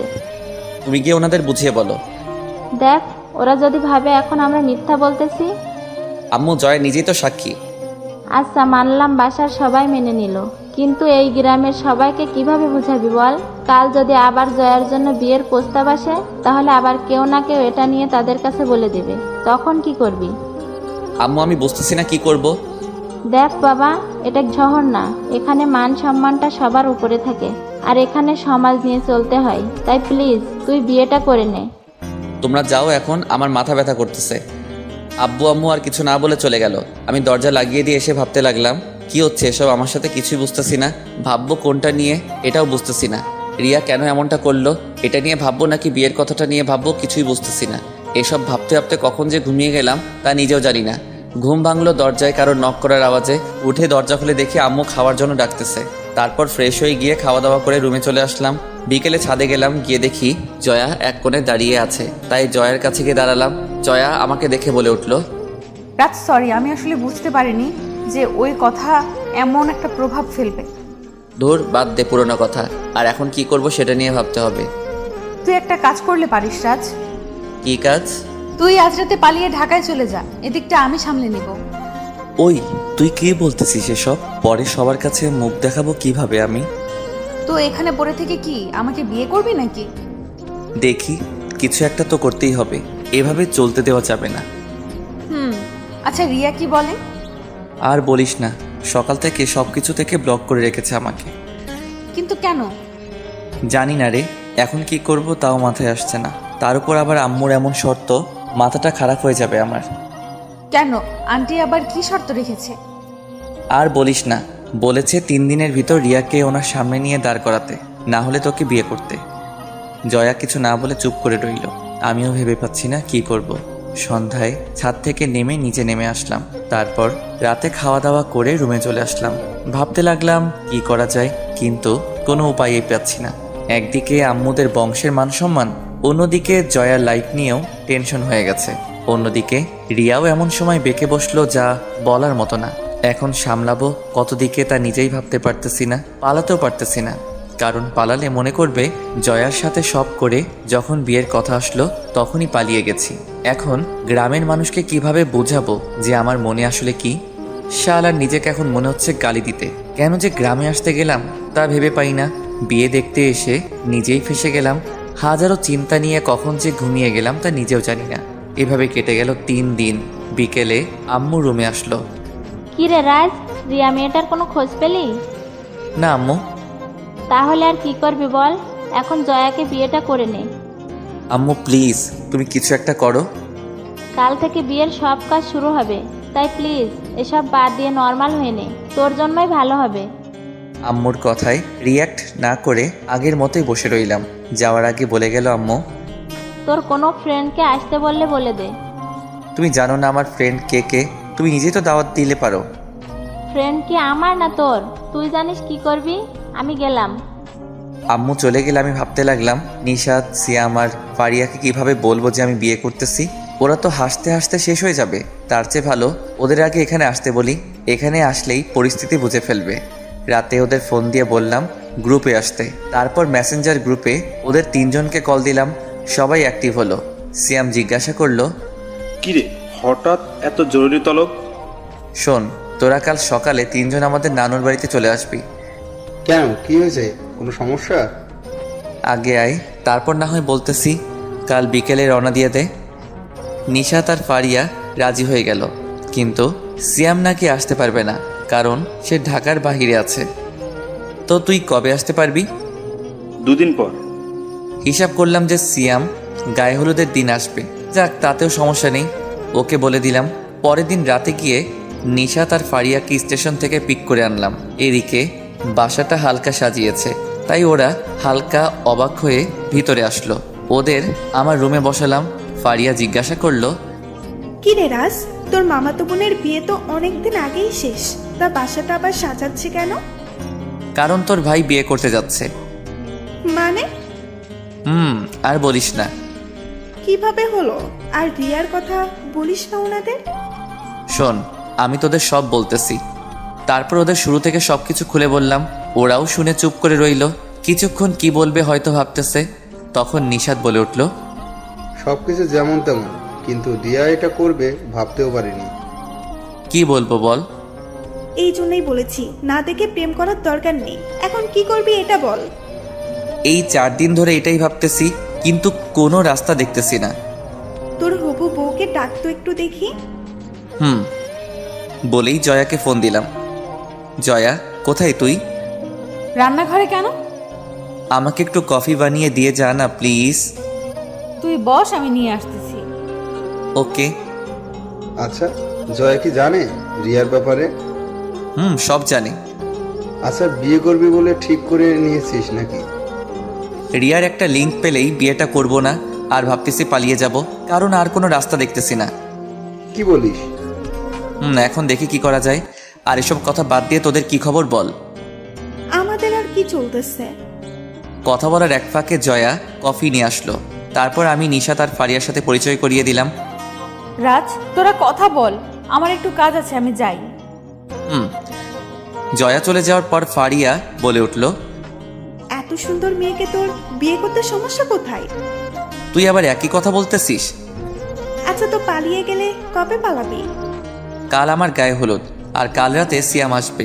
সিয়ামকে আনার নাম করে তোদের নিয়ে পালাবো। জয়া জানে তুই যে পালাবি? না, তবে চলে গেলে জয়া এদিকটা ঠিক সামনে নিবে, আমি জানি। তো আগেই পালাতে এসব করানোর কি দরকার ছিল? আরে এতদিন ভেবেই কুল পাইনি কি করব, তার উপর আবার এসব একের পর এক প্রেশার। আচ্ছা, তোরা ফ্রেশ হয়ে নে, খাওয়া দাওয়া করে ঘুমিয়ে যা, কাল আবার পালাতে হবে। তারপর ফ্রেশ হয়ে ওদের নিয়ে খাওয়া দাওয়া করে ঘুমিয়ে গেলাম। পরের দিনটা সেই ঝামেলার মাঝ দিয়ে গেল। সন্ধ্যায় সবকিছু শেষ করে 10টার দিকে সিয়াকে ফোন দিয়ে জিজ্ঞেস করলাম আর কতক্ষণ লাগবে আসতে। সিয়াম জানালো আধা ঘন্টা। তাই সবাইকে বলে আমরা 3 জন বেরিয়ে গেলাম। ফিরার আর নিয়ত নেই। স্টেশনে গিয়ে দেখি সিয়াম বসে আছে, তাই সিয়ামকে গিয়ে আগে সব খুলে বললাম। সিয়ামও সেম রিয়াকশন দিল। আচ্ছা, তাহলে চল ঢাকায় চলে যাই। বসে থেকে লাভ কি এখানে? রিয়ার খোঁজটা পেলেই হতো। রাতেই গিয়ে রিয়াকে ঢাকা থেকে নিয়ে এসে সবাইকে সব সত্যটা বলে দিতাম। তোদের কারো কাছে কোনো প্ল্যান থাকলে বল। কিসের প্ল্যান? যে রিয়াকে কিভাবে বের করব। নিশাত আর ফারিয়া কিছুই করতে পারল না। তখনই সিয়াম বলে উঠল, রিয়ার নাম্বারটা দে তো আমাকে। কেন, তুই কি করবি? আমার একটা কাজিন সিম কোম্পানিতে চাকরি করে, তাকে দিয়ে বের করে ফেলবো রিয়া কোথায় থাকে বা কার নামে সিম রেজিস্টার করা। কেমন হবে বলতো? গুড, নে তাড়াতাড়ি কর। তারপর সিয়াম তার কাজিনকে কল দিল। আমরা পাশে দাঁড়িয়ে রইলাম। হ্যালো ভাই, তোমার একটা হেল্প লাগবে। কি হেল্প? একটা নাম্বার দিয়েছি তোমাকে, তুমি নাম্বারের সব ডিটেলস আমাকে দিবে। কিরকম লাগবে? মানে কার নামে সিমটা রেজিস্টার করা, তার ডিটেলস, আর সিমটা এখন কোথায় আছে তার লোকেশনটা শেয়ার করে দিবে আমাকে। ওকে, 5 মিনিট পর আমি তোকে রিকোয়েস্ট করে দিতেছি। বলেই ফোনটা রেখে দিল। আমি সিয়ামের কাছ থেকে ফোনটা নিজের হাতে নিয়ে বসে থেকে অপেক্ষা করতে লাগলাম। তখনই নিশাত বলে উঠল, চল রাজ, চা খেয়ে আসি, এর মাঝে এসে যাবে। চল। তোরা যা, আমি এখানে আছি। ওকে। হঠাৎ আমার ফোনটা বেজে উঠল। তাকিয়ে দেখি রিয়ার নাম্বার থেকে কল এসেছে। আমি রীতিমতো অবাক হয়ে গেলাম। তাড়াতাড়ি রিসিভ করলাম। রিসিভ করতে রিয়া বলে উঠল, রাজ, তোমার বিয়ে ঠিক হয়ে গেছে মানে? আগে বলো তুমি এতদিন কোথায় ছিলে? তোমাকে খুঁজতে খুঁজতে আমি পাগল হয়ে গেছি। আসলে আব্বু মোবাইল নিয়ে গিয়েছিল, তারপর সবকিছু আপু নিজেই করেছে। একটু আগে ফোনটা হাতে পেয়েছি, কিন্তু তুমি বিয়ে করছো মানে কি? কি করব বলো, পরিস্থিতি এমন। তুমি প্লিজ বিয়েটা করো না, তুমি পালিয়ে চলে এসো। বলেই রিয়া কান্না করতে লাগলো। দেখি কি করা যায়, আর পাগলামি করবা না বলে দিলাম। রাজ, তুমি আমাকে ভালোবাসো না? তাই তো এত কিছু সহ্য করতেছি। রাজ তুমি। রিয়া আর কিছু বলার আগেই সিয়ামের কাজিনের ফোন থেকে মেসেজ আসলো, রিয়া আমি তোমাকে পরে ফোন দিচ্ছি। বলেই ফোনটা রেখে দিলাম। তারপর সিয়ামের মোবাইলের মেসেজ অপশনে গিয়ে সেটা ওপেন করলাম। ওপেন করতেই দেখি সিয়ামের কাজিন সব পাঠিয়ে দিয়েছে। আমি 420 ভোল্টের শক খেলাম ঠিকানাটা দেখে আগে ডিলিট করে দিলাম সিয়ামের মোবাইল থেকে। তারপর ওদের ডেকে নিয়ে আসলাম আমার কাছে। কিরে, ঠিকানা পেয়েছিস? আয় তোরা গাড়িতে ওঠ। ওকে। তারপর সবাই মিলে গাড়িতে উঠে বসলাম। আমি ড্রাইভিং সিটে বসে গাড়ি চালাতে লাগলাম নানুদের বাসার দিকে। তখন নিশাত বলে উঠল, কিরে তুই আবার ওই বাসার দিকে যাচ্ছিস কেন? এমনি রিয়াকে বিয়ে করব না, জয়া আমার জন্য বেস্ট, আর রিয়াকে একটা শিক্ষা দিব আমি। তোর কথার মানে বুঝতেছি না আমি। মানে বিয়ে করে ঢাকায় গিয়ে নেই, তারপর বুঝাবো। আমি তোদের আপাতত চুপ থাক। ওকে। তারপর সিয়াম সহ সবাইকে নিয়ে বাসায় চলে আসলাম। যে বাসা থেকে পালানোর নিয়ত নিয়ে বেরিয়েছিলাম, আবার সেখানে ফিরে যাচ্ছি। সকালে উঠে রিয়াকে আগে ব্লক করে দিলাম। তারপর উঠে নাস্তা করে নিলাম। রুমে এসে বসেছিলাম, তখন সিয়াম, নিশাত আর ফারিয়া রুমে আসলো। কিরে রাজ, তাহলে তুই এই বিয়েটা করতেছিস? কিন্তু কেন? তুই না বললি কালকে পালিয়ে যাবি, পরে আবার কি হলো? তোদের তো বললাম যে ঢাকায় গিয়ে বলবো। আচ্ছা ঠিক আছে, তা বিয়ের পরে কি জয়াকে এখানেই রেখে যাবি নাকি সাথে করে ঢাকায় নিয়ে যাবি? এখানে কি মাছি মারতে রেখে যাব জয়াকে? তাহলে তো সবকিছুই হয়ে যাবে মামা। ফারিয়া চুপ করবি তুই? আর তোরা নাস্তা করেছিস? তাহলে তোরা এখানে বসে গল্প কর, আমি একটু শুয়ে থাকি। ওকে। তারপর ওরা বসে কথা বলতে লাগলো। আমি চোখ বন্ধ করে শুয়ে রইলাম। কিছুক্ষণ পর নিশাত ডাক দিল আমাকে, তাই তাকিয়ে দেখি জয়া রুমে এসেছে, তাই উঠে বসলাম। কিরে তুই এখন এখানে? কেন, কোনো সমস্যা আছে? না, কেন এসেছিস বল। তুই কি সত্যি বিয়েটা করবি? কেন, তোর কোনো সমস্যা আছে নাকি? না, তবে রিয়া। আরে ধুর, যে মেয়ে এতদিন ধরে খবর নেয়নি বেঁচে আছে কিনা মরে গেছি, সেই মেয়ের আশায় বসে থেকে লাভ নেই। এমনকি কালকেও ফোন দেয়নি সে। ও, আর এমনিতেও তুই তো ঢাকা ভার্সিটিতে ভর্তি হবি, তাই না? তাহলে আর কি। আচ্ছা তোরা কথা বল, আমি গেলাম। জয়া চলে যাচ্ছিল, তখনই ফারিয়া বলে উঠল, জয়া ভাবি একটু এদিকে আসো তো। বলে ওদের কাছে এসে বসলো। আমি আবার চোখ বন্ধ করে শুয়ে রইলাম। তখন ফারিয়া জয়াকে বলতে লাগলো, জয়া তুমি এই ফাট্টুর পাল্লাই পড়তেছো, হাল্লাই জানে তোমার কি অবস্থা হয়। জয়া কিছু না বলে চুপচাপ বসে রইল। তাই আমি চোখ বন্ধ রেখে বললাম, জয়াকে নিয়ে চিন্তা না করে আমাকে নিয়ে চিন্তা কর যে আমার কি অবস্থা হবে। কেন, তোর আবার কি হবে? সাথে করে আইটেম বোম নিয়ে গেলে যা হয় আবার অবস্থাও তাই হবে। তাই নাকি? তাহলে তো ভালোই, তোকে সোজা রাস্তায় আনার জন্য জয়াই পারফেক্ট। দেখা যাক। জয়া তুই কিছু বলছিস না কেন?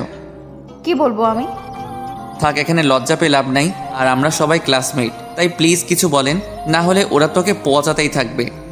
তোরা কথা বল, আমার কাজ আছে, আমি যাই। বলেই জয়া চলে গেল। ওরা সবাই হাসাহাসি করতে লাগলো। জয়ার শরম পাওয়া দেখে। দুপুরে বিয়েটা হয়ে গেল। বিকেলের দিকে জয়াকে নিয়ে রওনা দিলাম ঢাকায়। রাত 11টা এসে পৌঁছালাম বাসায় কাজের বুয়া রতন চাচা মিলে বাসাটা মোটামুটি সাজিয়েছে। আমি রুমে এসে ফ্রেশ হয়ে নিশাদদের সাথে চলে গেলাম ছাদে। আম্মু খাবার রেডি করতে লাগলো। আধা ঘন্টা পর আম্মু খেতে ডেকে গেল। খাওয়া দাওয়া শেষ করে নিশাদ, ফারিয়া আর সিয়ামকে নিয়ে রুমে বসে বসে গল্প করতে লাগলাম। 10 মিনিট পর আম্মু জয়াকে নিয়ে রুমে আসলো। কিরে তোরা এখানে কি করিস? যা নিচে যা, ওইখানে তোদের রুম। যাচ্ছি।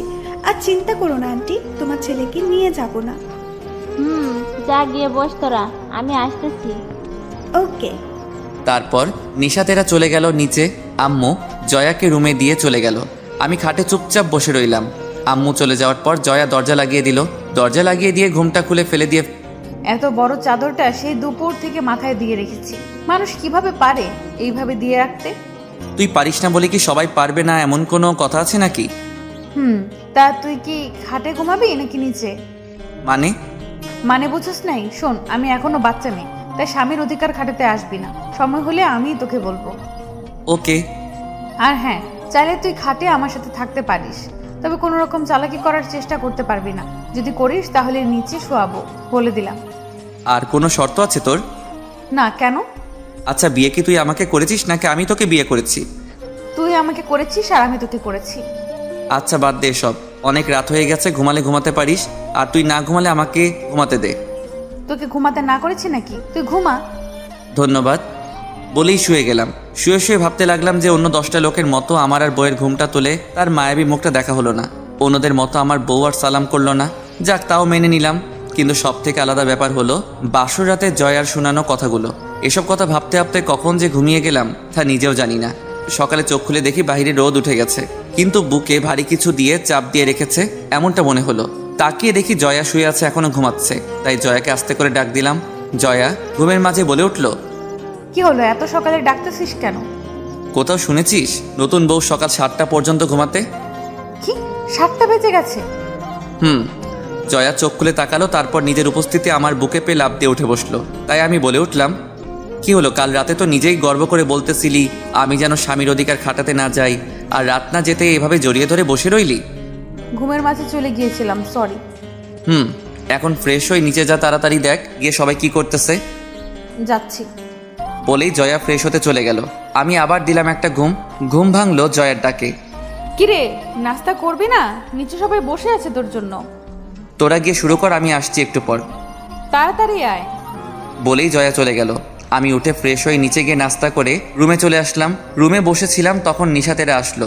মনে মনে ভাবতে লাগলাম নিশ্চয়ই মজা ওড়াতে চলে আসছে ওরা, পারেও বটে। তখনই সিয়াম বলে উঠল, কি রাস, কেমন কাটলো বাসর রাত? জীবনের সবচেয়ে স্মরণীয় দিন কাটলো আমার। তাই নাকি? তা জয়া নিশ্চয়ই অনেক আদর দিয়েছে, তাই না? জীবনের আদর দিয়েছে। তাই নাকি? তা কেমন সার্ভিস দিল? ফারিয়া, আমি মাঝে মাঝে ভাবনায় পড়ে যাই তুই ছেলে না মেয়ে। মেয়ে ছিলাম, কিন্তু তোদের সাথে চলতে চলতে ছেলে হয়ে গেছি। মাঝে মাঝে তোদের কথা শুনে আমিও কোনো মেয়েকে নিয়ে মাঝে মাঝে স্বপ্ন দেখি। এখন আমি যা জিজ্ঞেস করেছি তার উত্তরটা দে। সার্ভিস তো দেয় নাই, তবে কিছু রোমান্টিক কথা বলেছে। তাই নাকি? তা কি বলেছে? বলেছে যে আমি এখনো বাচ্চা, তাই স্বামী সাজতে আসবি না, আর এক খাটে থাকলে চান্স নিবি না বলে দিলাম। কি না জি। জয়া এমন কথা বলবে বিশ্বাস হয় না আমার। কি মিষ্টি একটা মেয়ে।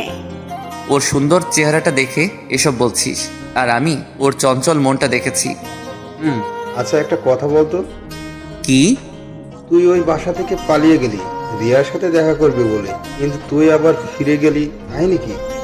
ভালো কথা মনে করেছিস নিশাদ। তুই কাহিনী কি বলতো? আমি দুজনকেই বিয়ে করেছি। মানে? নিশাত আর ফারিয়া একসাথে বলে উঠলো। তখন পাশ থেকে সিয়াম বলে উঠলো, রিয়া কালকে রাজকে কল দেওয়ার জন্য সিমটা চালু করছিল, আর তখনই আমার কাজিনের কাছে তার লোকেশন চলে যায়, আর উনি আমাকে লোকেশনটা শেয়ার করেন। তারপর আমি বুঝে যাই যে রাজ কেন কালকে বাসায় ফিরে এসেছে। ও, তার মানে? বাহ, রাজকে কি ঘুরালো এতটা দিন। যাক, অবশেষে ধরা খেয়েই গেল। তবে আমি এখন প্রতিশোধ নিতে চাই। মানে? 7 দিন আমাকে প্যারা দিয়েছে, আমিও তাকে কয়েক মাস প্যারা দিতে চাই। তোরা সঙ্গ দিবি কিনা বল। আমরা তো সব সময় তোর সাথে আছি, কিন্তু কিভাবে প্রতিশোধ নিবি এটা আগে বল। আমাকে একটু ভাবতে দে, আর তোরাও একটু ভাব। উপায় পেলে বলবি। ওকে। তারপর সবাই কিছুক্ষণ চুপ করে ভাবতে লাগলাম কিভাবে নিব, ভেবেই পাচ্ছিলাম না। তখনই ফারিয়া বলে উঠল, রাজ, আমি একটা উপায় পেয়েছি। বল শুনি, কি উপায়? শোন, আমরা একটা ফেক রিয়া সাজিয়ে তার সাথে তুই মিথ্যা নাটক করতে থাকবি, আর এদিকে উনি চলবে আর ঘুরবে। Great idea. সব ঠিক আছে, কিন্তু এই ফেক রিয়াটা হবে কে? আরে চিন্তা করিস না, আমার একটা কাজিন আছে, আমাদের বাসায় থাকে। সে দেখতেও সুন্দর, তার উপর আবার অ্যাক্টিং ভালো পারে। তুই আসলে একটা চিজ, মানুষের উপকারের চেয়ে ক্ষতিটা কিভাবে করতে হয় তা খুব ভালো করে জানিস, আর এমন লোক টিমে থাকা দরকার। ওই তুই চুপ কর, আসছে আমারে বলতে। ওকে, তুই কথা বলে দেখ, কালকে বিকেলে আমি পুরনো বাড়িতে আসব, ওইখানে কথা হবে। ওকে। তারপর সবাই যার যার মতো বসে বসে মজা করতে লাগলাম। আর এদিকে জয়া আম্মুর সাথে রান্না শিখতে ব্যস্ত। এত বড় হয়ে গেছে এখনো রান্না শিখে নাই। যাক, মামাদের আদরের মেয়ে, তাই আম্মু জয়াকে তার শিষ্য বানিয়ে নিল। দুপুরে খাওয়া দাওয়া করে সিয়ামেরা চলে গেল। আমি রুমে বসে মোবাইল টিপতে লাগলাম। কিছুক্ষণ পর জয়া রুমে আসলো, এসেই চারদিকে চার হাত পা ছড়িয়ে শুয়ে পড়ল। আমার দিকে তাকিয়ে হালকা করে একটা হাসি দিল। কি হলো, দাঁত বাহির করে আছিস কেন? তোকে একটা কাজ করে দিতে হবে। কি কাজ? আমার মাথাটা ব্যথা করতেছে, একটু টিপে দিবি প্লিজ? আর কাউকে পেলি না এটা বলার জন্য যে আমি যে তোর স্বামী, সেটা ভুলে গেলি নাকি? চুপ কর, আর যা বলছি তা কর। আসছে স্বামী হইতে, তাড়াতাড়ি মাথার একটু টিপে দে। আর এই বাসাতে আঙ্কেল আন্টি ছাড়া তো তুই আছিস, তাহলে আর কাকে বলবো? ওকে, কিন্তু বেশি নড়াচড়া করতে পারবি না, ঠিক আছে? আমি গিয়ে দেয়ালের সাথে পিঠ ঠেকিয়ে ধাক্কা দিয়ে বসলাম। ওকে। জয়া বালিশ নিয়ে আমার কোলে রাখলো, তারপর সেটার উপর শুয়ে পড়ল। আমি আস্তে আস্তে জয়ার মাথাটা টিপে দিতে লাগলাম। তখনই জয়া বলে উঠল, রাজ, তুই যে বউয়ের সেবা করতেছিস সেটা আঙ্কেল আন্টি জানলে কি করবে? প্রথমত তুই আমাকে দিয়ে তোর সেবা করাচ্ছিস, শুনলে তোকে তোর বাসায় পাঠিয়ে দিবে, তারপর আবার আমাকে বিয়ে করাবে। চুপ শয়তান, আবার বিয়ে করবে? শখ কি ওনার? কেন, আরেকটা বিয়ে করলে তোর কি সমস্যা? আরেকটা বিয়ে করলে ওই বউটা আমাকে আদর করবে, আরো কত কিছু। আর আমি তোকে এমন মার মারবো যে জীবনে আর আদর খাওয়ার নাম নিবি না। রাখ, আব্বু আম্মুকে তোর গুন্ডি স্বভাবের কথাটা বলবো আজকেই। যা গিয়ে বলে দেখ, আঙ্কেল আন্টি বিশ্বাস করবে না। ওই, আমার আব্বু আম্মু তোর আঙ্কেল আন্টি লাগে বিয়ের পরেও? আমার যখন যেটা মন চাইবো তখন সেটাই বলবো, তাতে তোর কোনো সমস্যা? তোর কপাল ভালো এই বাসার বউ হয়ে এসেছিস, না হলে ওই ছেলেটার সাথে বিয়ে হলে বুঝতি কত ধানে কত চাল। এখানে লেখা ছিল তাই এখানে হয়েছে, আর বেশি কথা না বলে মাথা টেপ। আমার হাত ব্যথা করতেছে, আমি আর পারবো না। আর একটু টিপে দে না প্লিজ, ঘুম চলে আসছে। ওকে, কিন্তু তার বিনিময়ে আমি কি পাবো? কি বিনিময় নিবি বল? আমাকে আর জ্বালাতে পারবি না আজকে। ওকে। তারপর আবার জয়ার মাথাটা টিপে দিতে লাগলাম। কিছুক্ষণ পর জয়া ঘুমিয়ে গেল। আমি ওর মুখটার দিকে তাকিয়ে ভাবতে লাগলাম যে এই ঘুমন্ত চেহারাটা দেখে মনে হয় না মেয়েটা এত চঞ্চল, তবু কেন জানি এত ভালো লাগে। এসব ভাবতে ভাবতে দেয়ালে ধাক্কা দেওয়া অবস্থায় আমিও ঘুমিয়ে গেলাম। কখন তা নিজেও জানি না। ঘুম ভাঙলো আম্মুর ডাকে, তাকিয়ে দেখি আম্মু সামনে দাঁড়িয়ে আছে। কিরে, সন্ধ্যা হয়ে গেছে, উঠবি না? তা রোমান্স করতে করতে একেবারে ঘুমিয়ে গেলি? মানে? নিচে তাকিয়ে দেখ। নিচে তাকিয়ে দেখি জয়া আমার কোলে শুয়েই ঘুমিয়ে রয়েছে। আম্মুকে বললাম, তুমি এটাকে রোমান্স করেছি ভাবতেছো? তোমার ভাইয়ের মেয়ে আমাকে দিয়ে তার মাথা টিপিয়েছে। তো কি হয়েছে? আচ্ছা, এমন মেয়েকে আনতে পারলে না যে আমার একটু সেবা করবে? চুপ কর, কালকে মেয়েটা এসেছে আর আজকে খুঁত ধরা শুরু করেছিস? তুই তোর বাবার বা বংশের একটা নৌকো ফেলবি। এখানে আব্বু আর আমার বংশ আসলো কোথা থেকে? তোর বাবা আর তোর দাদু সারা জীবন আমার খুঁত ধরে এসেছে, আর এখন তুই আমার ভাইয়ের মেয়েটাকে নিয়ে পড়েছিস খুঁত ধরতে? তোরা ভালো হবি কবে বলতো? আম্মু, আমার ভুল হয়েছে। তোমার ভাইয়ের মেয়েকে নিয়ে এখন যাও আর মহারানীকে উঠিয়ে তোমার সাথে নিয়ে যাও। তোর বউ তুই নিয়ে আয়, আমি গেলাম। বলেই আম্মু সুরসুর করে রুম থেকে চলে গেল। তখনই উঠে বসে আমাকে বলল, কিরে, বিচার দিয়ে লাভ হলো না? হবে কিভাবে? তোর মতে তেরা, তার উপর আবার তার বংশের মেয়েকে নিয়ে বলেছি, শুনবে কে? এটাকেই বলে পাওয়ার। যা রেডি হয়ে নিচে আয়, আমি গিয়ে দেখি কি রান্না করবে আন্টি। যা তুই, আমি পরে যাব। ওকে, সেটা তোর ইচ্ছা। বলেই ওয়াশরুমে চলে গেল ফ্রেশ হতে। আমি উঠে বসে বসে মোবাইল টিপতে লাগলাম। জয়া ফ্রেশ হয়ে নিচে চলে গেল। রাতে খাওয়া দাওয়া করে রুমে এসে বারান্দায় বসে রইলাম। তখনই পিছনে কেউ এসে দাঁড়ালো। তাকিয়ে দেখি জয়া দাঁড়িয়ে আছে। কি হলো, এখানে এসেছিস কেন? এমনি মন চাইতেছে। কেন, তোর কোনো সমস্যা আছে নাকি এখানে আসলে? আরে না, এটা তো আপনাদের রাজত্ব, আপনারা যেখানে মন চাই যেতে পারবেন। এখন রুমে আয়, ঘুমাবি। তুই গিয়ে ঘুমা, আমি একটু পরে আসবো। ওকে, তাহলে চল দুজনে গিয়ে একটু ছাদে হেঁটে আসি। না। কেন? ভালো লাগতেছে না। কোনো সমস্যা? না, তেমন কিছু না। তুই গিয়ে শুয়ে পড়, আমি একটু পরে আসতেছি। ওকে। জয়া চলে গেল। আমি ফোনটা বের করে টিপতে লাগলাম। তারপর হালকা করে চোখে ঘুম আসলে রুমে গিয়ে ঘুমিয়ে গেলাম। সকালে জয়ার ডাকে ঘুম ভাঙলো। তাকিয়ে দেখি সামনে কফির মগ নিয়ে দাঁড়িয়ে আছে। উঠে ফ্রেশ হয়ে নাস্তা করে নিলাম। তারপর আবার রুমে এসে নিশাদদের সবাইকে বলে দিলাম বিকেলে দেখা করার কথা। বিকেলে রেডি হয়ে চলে গেলাম সেই আড্ডা দেওয়ার পুরনো বাড়িতে। এসে দেখি সবাই বসে আছে আমার আগেই। ফারিয়ার কাজিনকে দেখলাম, দেখতে অনেক সুন্দর। তারপর ওর মোবাইল নাম্বার নিয়ে রিয়া দিয়ে সেভ করে নিলাম। ফারিয়া, ওকে সবকিছু বুঝিয়ে দিয়েছিস তো নাকি? সবকিছু বলে দিয়েছি, তুই দেখবি এখনো কেমন অ্যাক্টিং করে। ওকে, তাহলে কাল সকাল ঠিক 6টায় আপনি আমাকে কল দিবেন। তখন জয়া ফোন ধরবে। তারপর কি বলতে হবে তা তো আপনি জানেনই। চিন্তা করবেন না। তারপর আরও কিছুক্ষণ গল্প করলাম সবাই মিলে। প্রায় সন্ধ্যার দিকে বাসায় আসলাম। এসে দেখি আব্বু আম্মু আর জয়া বসে বসে গল্প করতেছে। আমি রুমে গিয়ে ফ্রেশ হতে ওয়াশরুমে চলে গেলাম। বাহিরে এসে দেখি জয়া দাঁড়িয়ে আছে। ইরে, নিচ থেকে চলে আসলি? তা তুই এতক্ষণ কোথায় ছিলি? নিশাদদের সাথে দেখা করতে। ও আচ্ছা। এভাবে রাতটা কেটে গেল। সকালে মোবাইলের আওয়াজে ঘুম ভাঙলো। তাকিয়ে দেখি ফোন বাজতেছে, তাই আবার চোখ বন্ধ করে শুয়ে রইলাম। কিছুক্ষণ পর জয়ার ঘুম ভাঙলো। তারপর আমাকে হালকা করে ধাক্কা দিয়ে বলল, ওই রাজ, তোর ফোন বাজতেছে। আমি কোনো কিছু না বলে চুপচাপ শুয়ে রইলাম। আমি জানি জয়া বিরক্ত হয়ে নিজেই ফোনটা ধরবে। কিছুক্ষণ পর হঠাৎ জয়া বিরক্ত হয়ে ফোনটা ধরে বলল, হ্যালো, কে? ওই পাশে রিপ্লে শোনা যাচ্ছে না, তাই চুপ করে জয়ার কথাগুলো শুনতে লাগলাম। আপনি রিয়া মানে? কোন রিয়া? রাজের ফ্রেন্ড নাকি? আপনি মজা করেন আমার সাথে? আপনাকে রাজ ভালোবাসতো মানে? রাজ যে মেয়েকে ভালোবাসতো সেটা তো আমি। আপনি কে? ওই মজা করেন আমার সাথে?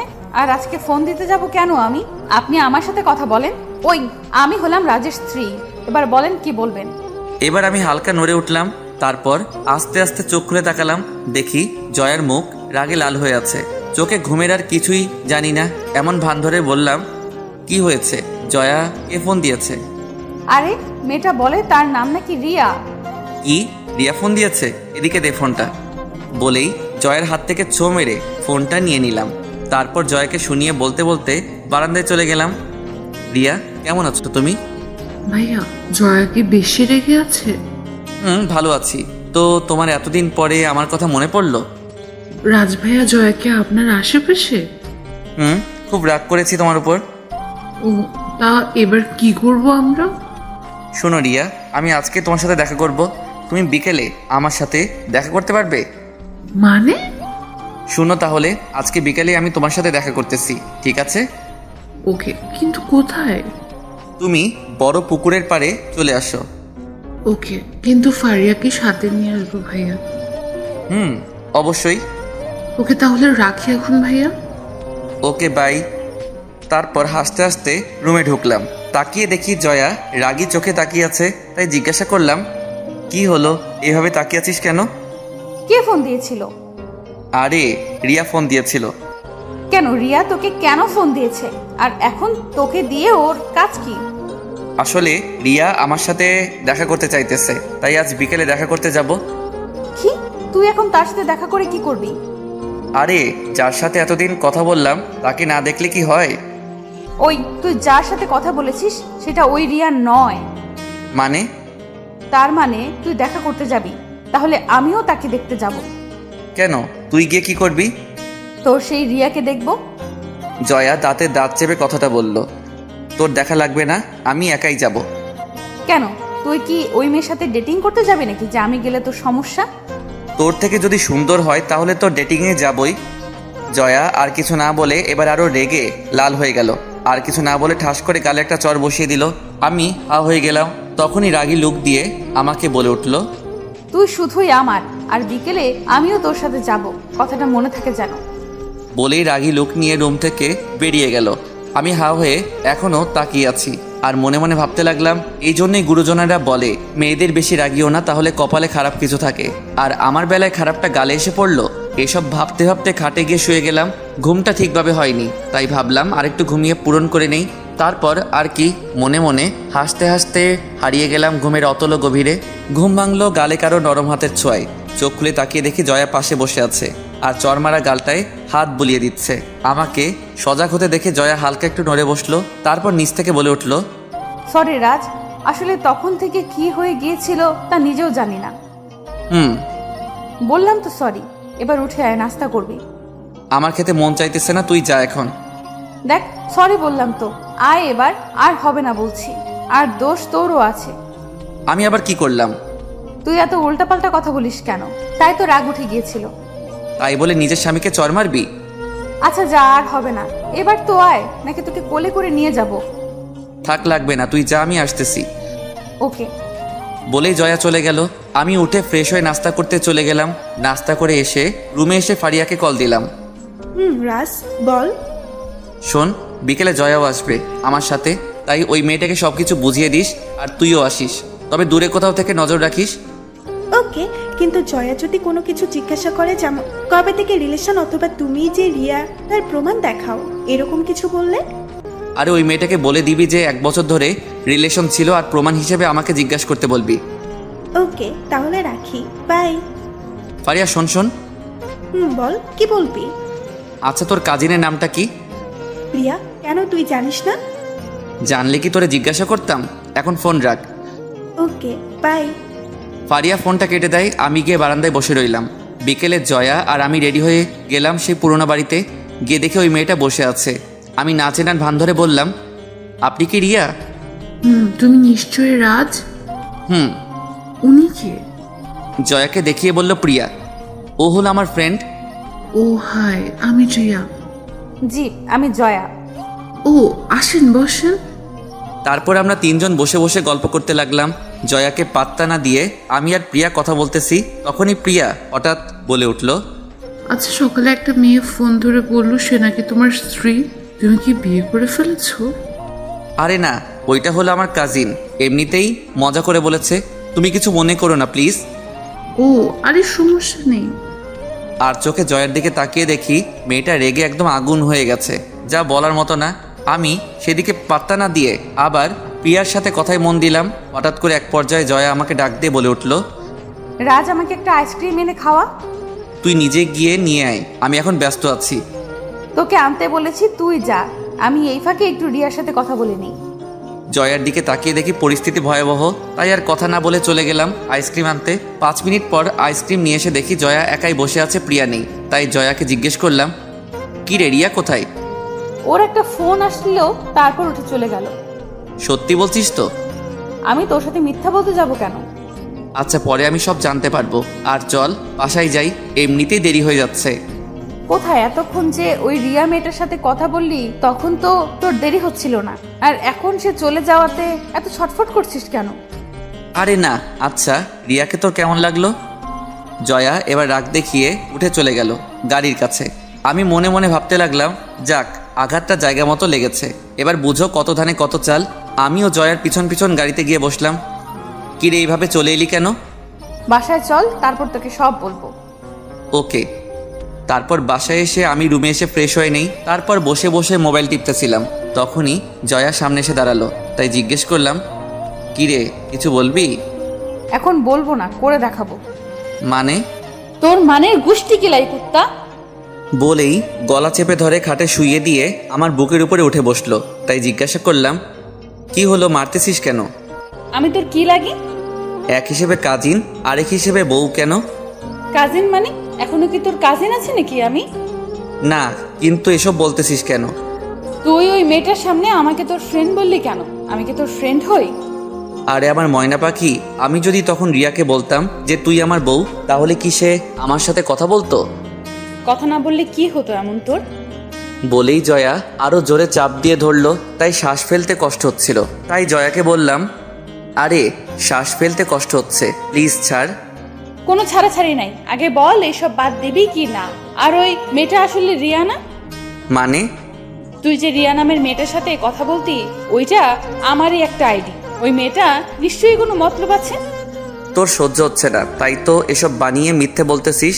আমি তোকে বিশ্বাস করি না, ভিতরে ভিতরে জ্বলতেছিস, তাই না?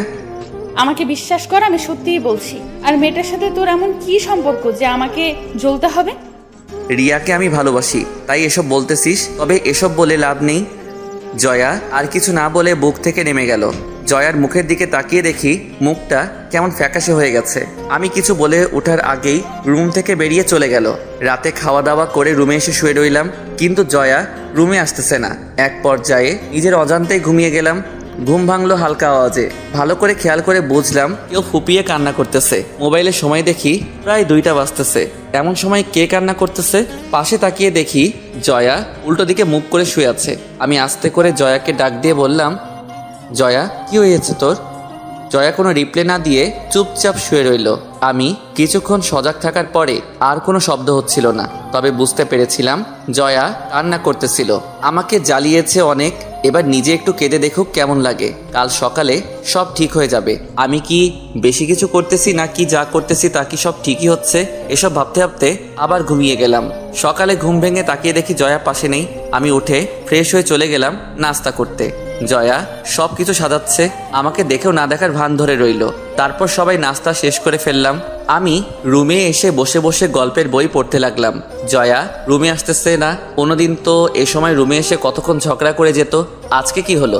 যাক, দুপুরে খাওয়া দাওয়া করে আমি রুমে বসেছিলাম, তখনই জয়া রুমে আসলো। যাক, মনে একটু শান্তি আসলো। কিন্তু আমার সাথে কোনো কথা না বলে নিজের কাপড় নিয়ে চলে গেলে ওয়াশরুমে আমি তাকিয়ে রইলাম জয়ার দিকে। ওয়াশরুম থেকে বেরিয়ে আবার রেডি হয়ে চলে গেল নিচে। না, এবার মনে হয় বেশি করে ফেলেছি। আর এত অভিমান মেয়েটার আগে তো জানতাম না। যাক, বিকেলে রেডি হয়ে বাইরে চলে গেলাম নিশাদদের সাথে দেখা করতে। সন্ধ্যায় বাসায় আসলাম। রুমে ঢুকে দেখি জয়া ঘুমিয়ে আছে, তাই আর রুমে না ঢুকে ড্রয়িং রুমে গিয়ে বসে রইলাম। কারণ আমি এখন রুমে গেলে জয়ার ঘুম ভেঙে আমাকে দেখলে বেরিয়ে চলে আসবে, তাই ড্রয়িং রুমে বসে থাকি তাতেই ভালো। তবে একটা জিনিস খেয়াল করেছি যে জয়া হয়তো কান্না করেছে, তাই ওর নাক মুখ সবকিছু হালকা অস্বাভাবিক হয়ে আছে। রাত 8টার দিকে জয়া ড্রয়িং রুমে আসলো আর আমাকে দেখে রান্নাঘরে চলে গেল। আমি রুমে চলে আসলাম, এসে ফ্রেশ হয়ে বসে রইলাম কিছুক্ষণ। রাতে খাওয়া দাওয়া করে কালকের মতো আবার রুমে এসে বসে রইলাম, কিন্তু জয়া আসার নাম নেই। এক সময় ঘুমিয়ে গেলাম, কিন্তু আবার গতকালকের মতোই ঘুমটা ভেঙে গেছে। আজকেও জয়া কান্না করতেছে, তাই ভাবতে লাগলাম না, এভাবে জয়াকে কাঁদানোটা ঠিক হবে না। তাই বেশি কিছু না ভেবে জয়াকে হালকা করে পিছন থেকে জড়িয়ে ধরলাম। জয়া কিছু না বলে উঠে সোফায় গিয়ে শুয়ে পড়ল। বুঝলাম কালকের দিনে সবকিছু ঠিক করতে হবে, এখন আর কিছু বলে লাভ নেই। সকালে ঘুম ভেঙে দেখি জয়া আমার আগেই উঠে চলে গেছে, তাই উঠে ফ্রেশ হয়ে নিলাম। গতকালকের মতোই আচরণ, তাই নাস্তা করে এসেই নিশাদদের গ্রুপে আসতে বলে দিলাম। তারপর ওদের সবাইকে কথাগুলো আর জয়ার এই 2 দিনের আচরণের সবগুলো কথা খুলে বললাম। সবাই চুপ করে শুনলো। তারপর সিয়াম বলে উঠল, দেখ রাজ, যা হয়ে গেছে তা তো শেষই। এখন জয়াকে মানিয়ে নে আর সবকিছু বলে দে। রাজ, আমারও তাই মনে হয়। কিন্তু মহারানী তো কথা বলার সুযোগই দেয় না, সবসময় এড়িয়ে চলে। আরে একসময় রুমে আসলে চেপে ধরে সব কিছু বলবি, তারপর দেখবি বুঝবে। ওকে, দেখি কি করা যায়। তারপর ফোন রেখে দিয়ে ভাবতে লাগলাম কিভাবে কি করা যায়। অবশেষে মাথায় একটা বুদ্ধি আসলো, তবে এটা আপনাদের এখন বলবো না। দুপুরে খাওয়া দাওয়া করে রুমে বসে বসে মোবাইল টিপতে লাগলাম। অনেকক্ষণ পরে জয়া রুমে আসলো। গতকালকের মতোই নিজের কাপড় নিয়ে চলে গেল ওয়াশরুমে। কিছুক্ষণ পরে ওয়াশরুম থেকে বেরোলো। ড্রেসিং টেবিলের সামনে দাঁড়িয়ে জয়া চুলগুলো মুছতে লাগলো। তখনই আমি জয়ার পিছনে গিয়ে দাঁড়ালাম। জয়া আয়নায় আমাকে দেখেই আমাকে পাশ কাটিয়ে চলে যেতে লাগলো। তখনই আমি জয়ার হাত ধরে ফেললাম। জয়া ছাড়ানোর চেষ্টা করতে লাগলো। তখন আমি জয়াকে টান দিয়ে এনে দেয়ালে ঠেসে ধরলাম। জয়ার 2 হাত চেপে ধরলাম 2 দিকে।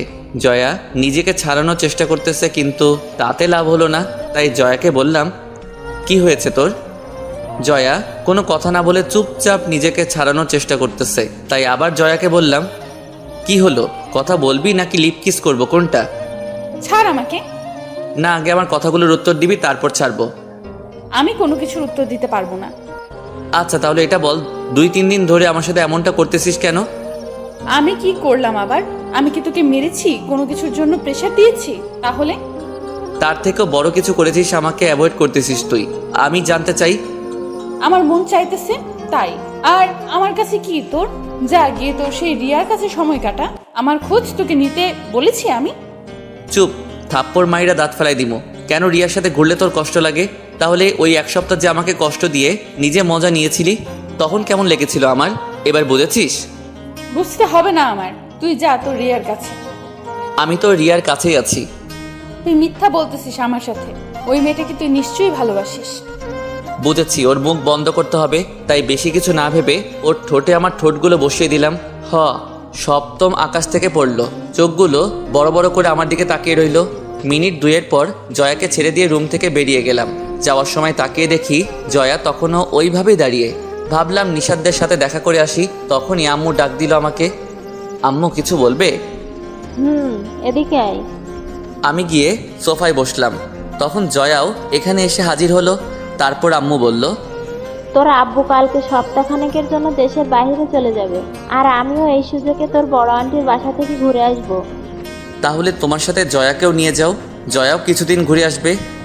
আমার সাথে কাউকেই নিয়ে যাব না, তোরা দুজন বাসায় থাকবি, আর মাঝে মাঝে তোকে হয়তো একটু অফিসেও যাওয়া লাগতে পারে। সব ঠিকই আছে, তবে জয়ার হাতের রান্না আমি খেতে পারবো না।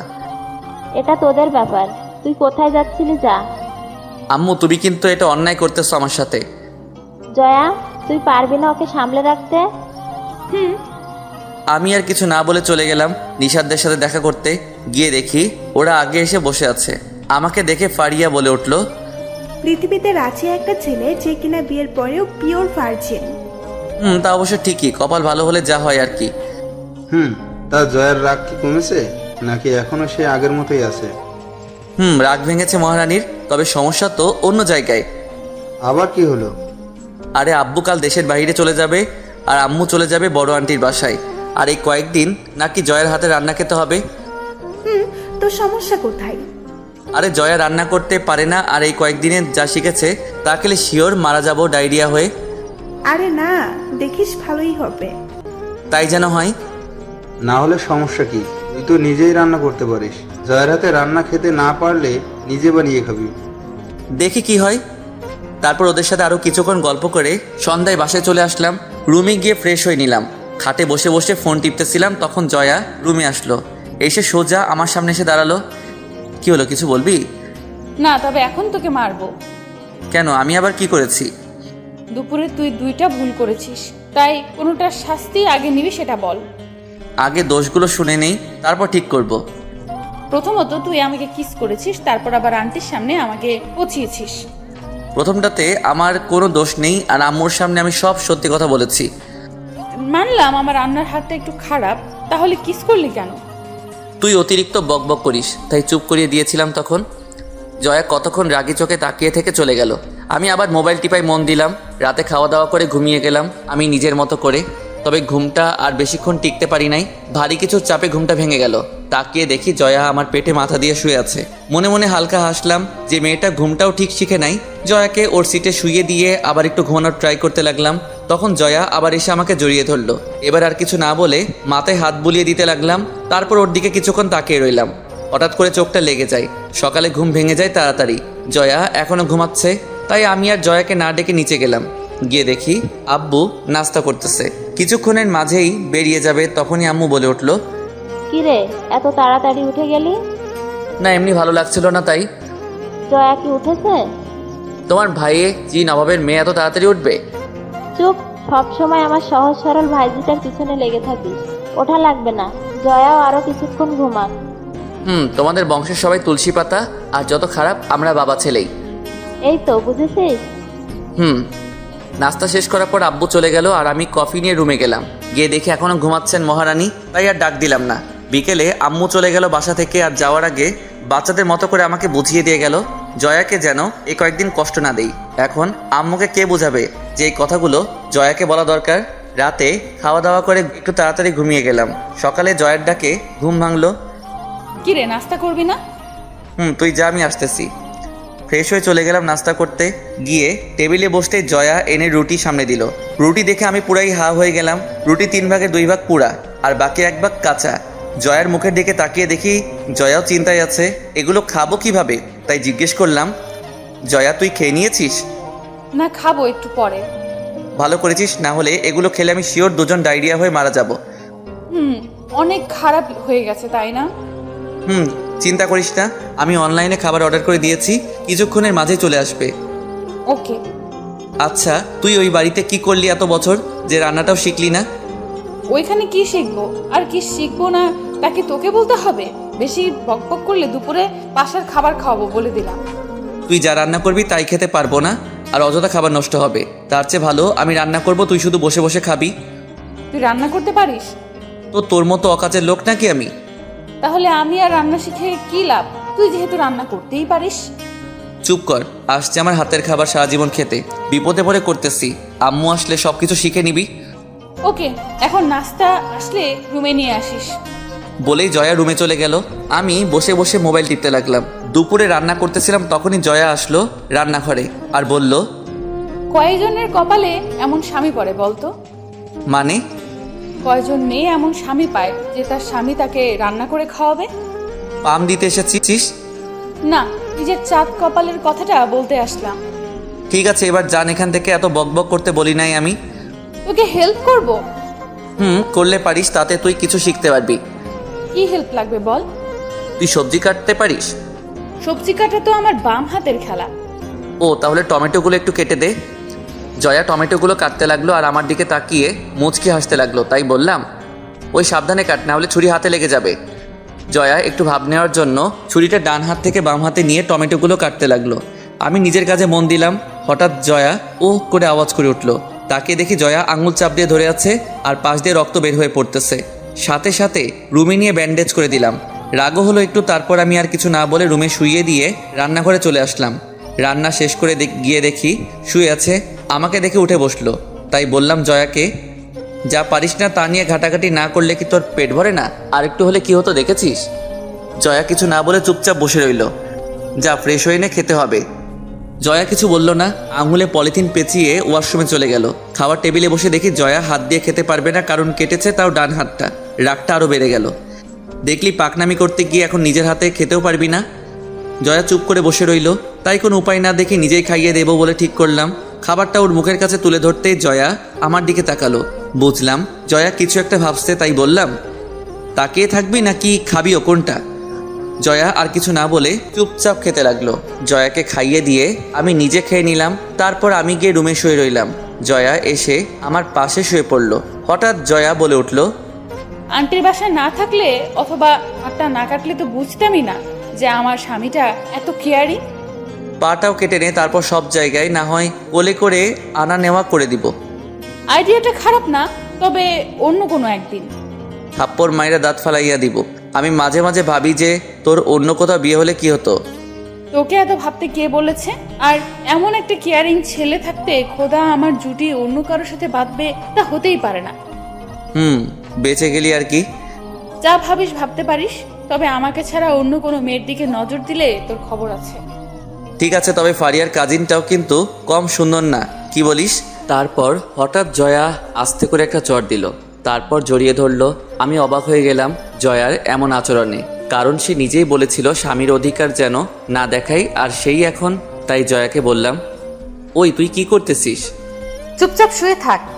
ছাড় তুই আমাকে, আমার গরম লাগতেছে এখন। আর একটা মেয়ে হয়ে আমাকে এভাবে জড়িয়ে ধরতে তো লজ্জা করে না? এত অ্যাটিটিউড নিতেছিস কেন? মন চাইতেছে তাই এখন ছাড়, আমাকে গরম লাগতেছে। ওকে, আর আসিস আমাকে কিস করতে। লাগবে না তোর কিস। ওই তোর বয়স কত রে যে এই বয়সে সবকিছু বুঝে নিয়েছিস? তোর থেকে বড় আমি, তাই আজ থেকে সম্মান দিয়ে কথা বলবি। রাখ, তোর অ্যাটিটিউড বের করব আমি। কেন? প্রথম দিনে তুই অ্যাটিটিউড নিয়ে কি বলেছিলি তা মনে নেই? প্রতিশোধ নিচ্ছিস? আচ্ছা, তখন তো ছোট ছিলাম তাই বলেছিলাম, আর তার উপর আবার এখানে এসে সবকিছু কেমন উলট পালট হয়ে গিয়েছিল তাই। তুই বিয়ের দিন রাতে ছোট ছিলি, তার মানে এখন বড় হয়ে গেছিস? না, মানে এখন তো বুঝতে শিখেছি সবকিছু, তাই বললাম। আর ভাবিস না আমার খারাপ কোনো নিয়ত আছে। তো কাছে আসছিস কেন? এমনি মন চাইতেছিল তাই, আর আমি তোর মতো খারাপ না। মন চাইতেছিল নাকি সুন্দর ছেলে দেখে জড়িয়ে ধরার চান্স নিতে চাইতেছিলি? তোকে জড়িয়ে ধরতে চাইলে আবার চান্স খোঁজা লাগবে নাকি? তুই তো পুরোটাই আমার। আমাকে ঠকিয়েছিস তুই। না হলে আমার কলেজে কত সুন্দর সুন্দর মেয়ে ছিল, আজ আমি তাদের হয়ে যেতাম। ও হ্যালো, তখন থেকে যে এত বকবক করতেছিস, তা আমি তোর থেকে কম কোন দিয়ে? তার উপরে আবার বয়সও বড়। তো নিজেকে আসমানে ওঠানো বন্ধ কর। আর হাজারো ছেলে আমার পেছনে পেছনে ঘুরতো, আমি পাত্তা দেই না বলে। আর তুই তো নিজেই দেখেছিস। এখন ঘুমা, আমি একটু বাইরে যাব, ফিরতে ফিরতে রাত হবে। কেন, কি করবি বাইরে গিয়ে? নিশাদদের সাথে দেখা করে আসবো আর কিছুক্ষণ আড্ডা মেরে আসবো। আমি বাসায় একা থাকবো নাকি? তো কি করবি? আমিও তোর সাথে যাব, আমার একা থাকতে ভালো লাগে না। তাহলে আর যাবই না বাইরে। আর তুই আম্মু আসলে তোকে নিয়ে যাব, এই কয়েকদিন বাসাতে থাকি। এই তো ভালো কথা বলছিস। এখন ঘুমা, রাতে রান্না গরম করলেই হয়ে যাবে। তারপর আরামে ঘুমিয়ে গেলাম। রাতে খাওয়া দাওয়া করে দুজন গল্প করে ঘুমিয়ে গেলাম। এভাবে চলে গেল দিনগুলো। আম্মু আব্বু দুজনে চলে আসলো বাসায়। তবে এই কয়েকদিনে জয়াকে নিজের হাতে খাইয়ে দিয়েছি, তার উপর আবার ঝগড়া। সব মিলিয়ে ভালোভাবে কেটে গেল দিনগুলো। আম্মু এসে জয়ার হাত কাটা দেখে জয়াকে কতগুলো বকা দিল, আর তার চেয়ে বেশি আমাকে কথা শোনালো। আমি থাকতে কিভাবে হলো এটা, আরও নানা রকম কথা। যাক, অবশেষে নিজে রান্না করে খাওয়ার দিনটা শেষ হলো। পরশু রেজাল্ট দিবে, তারপর আবার বিজি হয়ে যাব ভার্সিটি নিয়ে। বিকেলে নিশাত আর ফারিয়ার সাথে কথা বলে চলে আসলাম। আজকে ফারিয়ার বার্থডে, তাই রাতে ওদের এখানে পার্টি আছে। ফারিয়া বলে দিয়েছে জয়াকে সাথে না নিয়ে গেলে আমাকে নাকি পার্টিতে ঢুকতে দেওয়া হবে না। ভাবলাম এখানে এসে বাহিরে বের হই নাই এখনো, তাই আজকে সারা সন্ধ্যা জয়াকে নিয়ে ঘুরে তারপর পার্টিতে আসবো। তারপর বাসায় চলে আসলাম। বাসায় আসতে দেখি মন খারাপ করে বসে আছে, তাই জিজ্ঞাসা করলাম, কি রে, মন খারাপ করে বসে আছিস কেন? রেজাল্ট যেন কি হয় কে জানে। সারা বছর পড়া ফাঁকি দিয়ে এখন রেজাল্ট নিয়ে চিন্তা করছিস? তোরে বলছে। আচ্ছা চল, আজকে তোকে নিয়ে বাহির থেকে ঘুরে আসি। না, আজকে ভালো লাগতেছে না। চল ঘুরে আসি, মনটা ভালো হয়ে যাব। না রে। বেশি বকবক না করে রেডি হয়ে নে, তাড়াতাড়ি বেরোতে হবে। আমি আর কিছু না বলে ওয়াশরুমে গিয়ে ফ্রেশ হয়ে নিলাম। জয়াকেও কিছুক্ষণের মাঝে রেডি হয়ে নিতে বললাম। জয়া রেডি হওয়ার পর দুজন বেরিয়ে আসলাম বাসার নিচে। আচ্ছা, ঘুরতে কি গাড়িতে যাবি নাকি রিক্সায়? চল রিক্সায় ঘুরে আসি। ওকে, আয়। তারপর একটা রিক্সা নিয়ে ঘুরতে লাগলাম। হঠাৎ জয়া ফুচকার দোকান থেকে থামাতে বলল। মহারানী নাকি ফুচকা খাবে, সে ফুচকা খেতে লাগলো। আমি পাশে দাঁড়িয়ে দেখতে লাগলাম ফুচকার দোকানের জ্বলতে থাকা আলোয় জয়ার মুখটা আরো মায়াবী হয়ে উঠেছে। নিজের ভিতরে কেমন রোমান্টিকতা কাজ করতে লাগলো, তাই অপলক চোখে তাকিয়ে আছি তার দিকে। হঠাৎ জয়া বলে উঠল, ওই কি হয়েছে তোর, এভাবে তাকিয়ে আছিস কেন? না এমনি। আচ্ছা একটা কথা বলিস, শোন। বল। রাস্তায় নিজের বউয়ের দিকে কেউ এভাবে তাকিয়ে থাকে? বোকা কোথাকার। জয়ার কথা শুনে লজ্জা পেয়ে গেলাম, তাই কিছু না বলে মুখ ঘুরিয়ে নিলাম।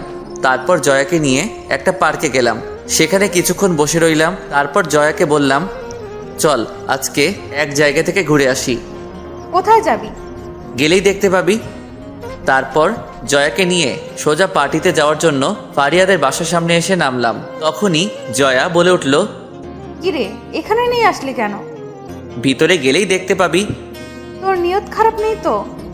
মানে কি বলতে চাইতেছিস তুই? আমি অনেক ফিল্মে দেখেছি যে সুন্দরী মেয়েদের ভুলিয়ে ভালিয়ে বন্ধুদের বাসায় নিয়ে তারপর থাপ্পড় খাওয়ার শখ হয়েছে তোর? চুপ করে আয়।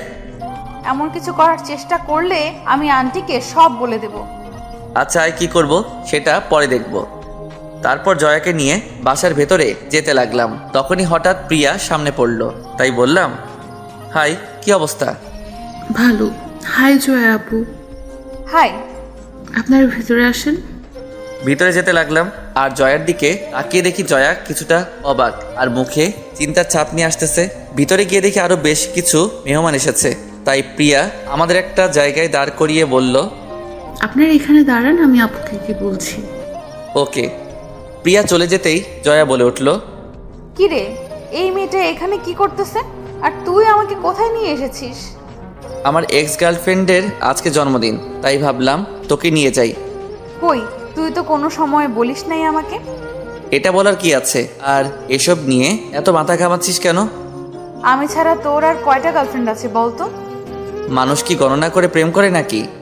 আচ্ছা, যার জন্মদিন সে যদি তোর এক্স গার্লফ্রেন্ড হয়, তাহলে এই মেয়েটা এখানে আসলো কোথা থেকে? এটা তো তার কাজিন।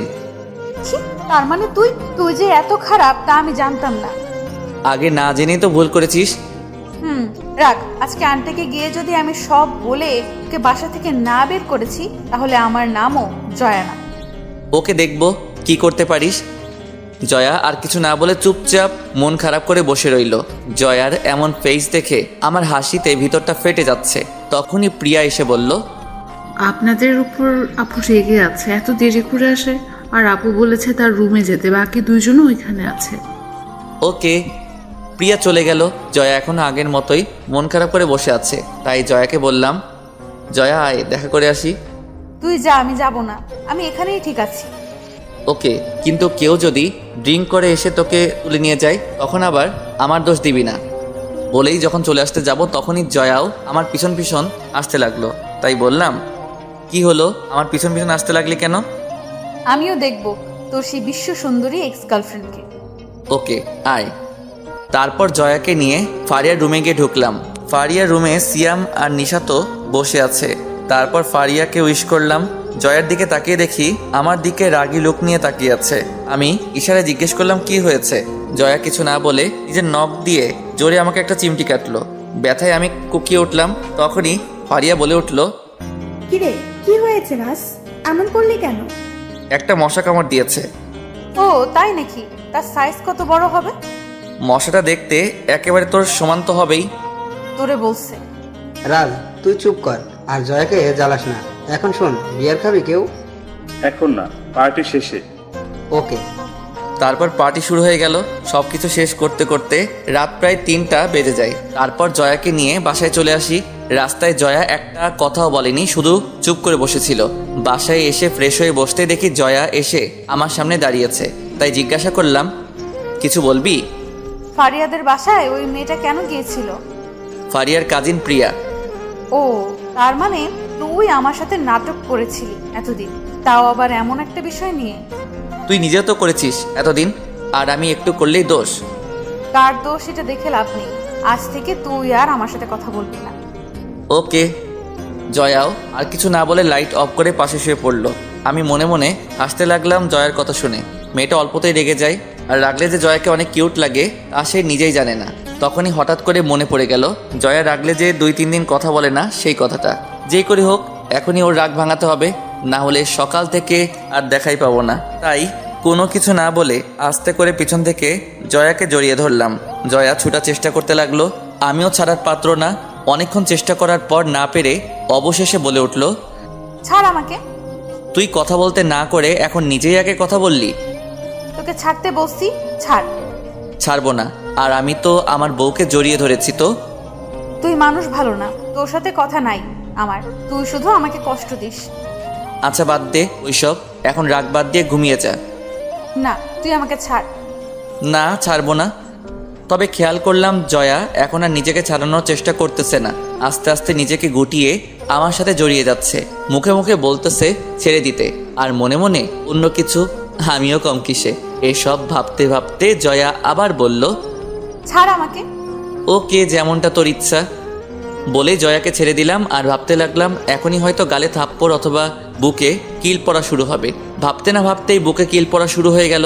তাই ভাব নিয়ে জিজ্ঞাসা করলাম, কি হলো, মারতেছিস কেন? তুই আমাকে ছেড়ে দিলি কেন? তুই নিজেই তো বলতেছিলি ছাড়তে, তাই ছেড়ে দিয়েছি। বললেই ছেড়ে দিবি? কিছুক্ষণ ধরে রাখতে পারলি না? লে, এটা তো অন্যায় হচ্ছে আমার সাথে। চুপ শয়তান। বলেই জয়া মারার গতিটা আরেকটু বাড়িয়ে দিল। অবশেষে উপায় না পেয়ে আবার জড়িয়ে ধরলাম। জয়াও এবার চুপ হয়ে গেল আর নিজেকে আমার আয়ত্তে নিয়ে আসলো। নিজেকে ঘিরে ফেললো আমাকে দিয়ে। এভাবে দুজন চুপচাপ অনেকক্ষণ শুয়ে রইলাম। কিছুক্ষণ পর জয়া আমার চুলে হাত বুলিয়ে দিয়ে বলে উঠল, রাজ, তোকে একটা কথা বলি। বল। রাজ, তোকে জড়িয়ে ধরতে দিয়েছি বলে তুই এবার ফায়দা উঠাবি না প্লিজ। আমাদের বয়স এখনো হয় নাই। তা তুই বড় হবি কবে? মানে তোর বয়স হবে কবে? 1 বছর পরে আমি নিজেই তোর কাছে যাব। তার আগে আমাকে নিয়ে উল্টাপাল্টা চিন্তা করলে খবর আছে। বুঝলাম। এবার তোকে একটা ছোট্ট স্টোরি শোনাই। আচ্ছা বল। একটা ছেলে ছিল, অনেক বোকা, মানে সহজ সরল আর কি। তো ছেলেটার বউ তাকে অপছন্দ করতো সে বোকা বলে। তাই সে তাকে কষ্ট দেওয়ার জন্য কি করতো জানিস? কি? ছেলেটার বউটা প্রতিদিন ভালো ভালো রান্না করত। তারপর ছেলেটাকে বলতো, একটু মুখে নিয়ে দেখো তো কেমন হয়েছে। আচ্ছা তারপর? তারপর আর কি, একটু খেয়ে দেখার পর মেয়েটা ছেলেটাকে রুমে পাঠিয়ে দিত। বলতে এগুলো নাকি খাওয়ার বয়স ছেলেটার হয় নাই এখনো। মেয়েটা তো খুব খারাপ। বলতে গিয়েও থেমে গেল জয়া। জয়া কিছুক্ষণ ভেবে আবার বলে উঠল, ওই তুই কি আমাকে এতগুলো কথা বললি? না, আমি তো তোকে একটা স্টোরি শোনালাম মাত্র। তাতে যদি তুই নিজের আচরণের মিল পেয়ে যাস তাতে আমি কি করতে পারি? চুপ শয়তান, ঘুমা এখন, বেশি বকবক না করে। ওকে, কিন্তু এটা বল তাহলে জড়িয়ে ধরতে বললি কেন? সত্যি বলবো? মিথ্যা বলে তোর কপালে খারাপ আছে বলে দিলাম। ওকে, আসলে আমার কোলবালিশ জড়িয়ে ধরে ঘুমানোর অভ্যাস, তাই তোকে জড়িয়ে ধরতে বলেছি। না হলে ঘুম ভালো হয় না আমার, তাই তোকে জড়িয়ে ধরে রাখতে বলেছি। জয়ার কথা শুনে আমি হা করে তাকিয়ে আছি। কি বলবো? শয়তান নিতে তাহলে এই কারণে আমাকে জড়িয়ে ধরতে বলল? আমি চুপ দেখে জয়া বলে উঠল, কিরে চুপ হয়ে গেলি কেন? কোলবালিশ কি কথা বলতে পারে? হালকা হেসে আমাকে জড়িয়ে ধরে শুয়ে রইল। তখনই আমি জয়াকে বললাম, আচ্ছা জয়া, একটা কথা বলো তো। কি কথা বল?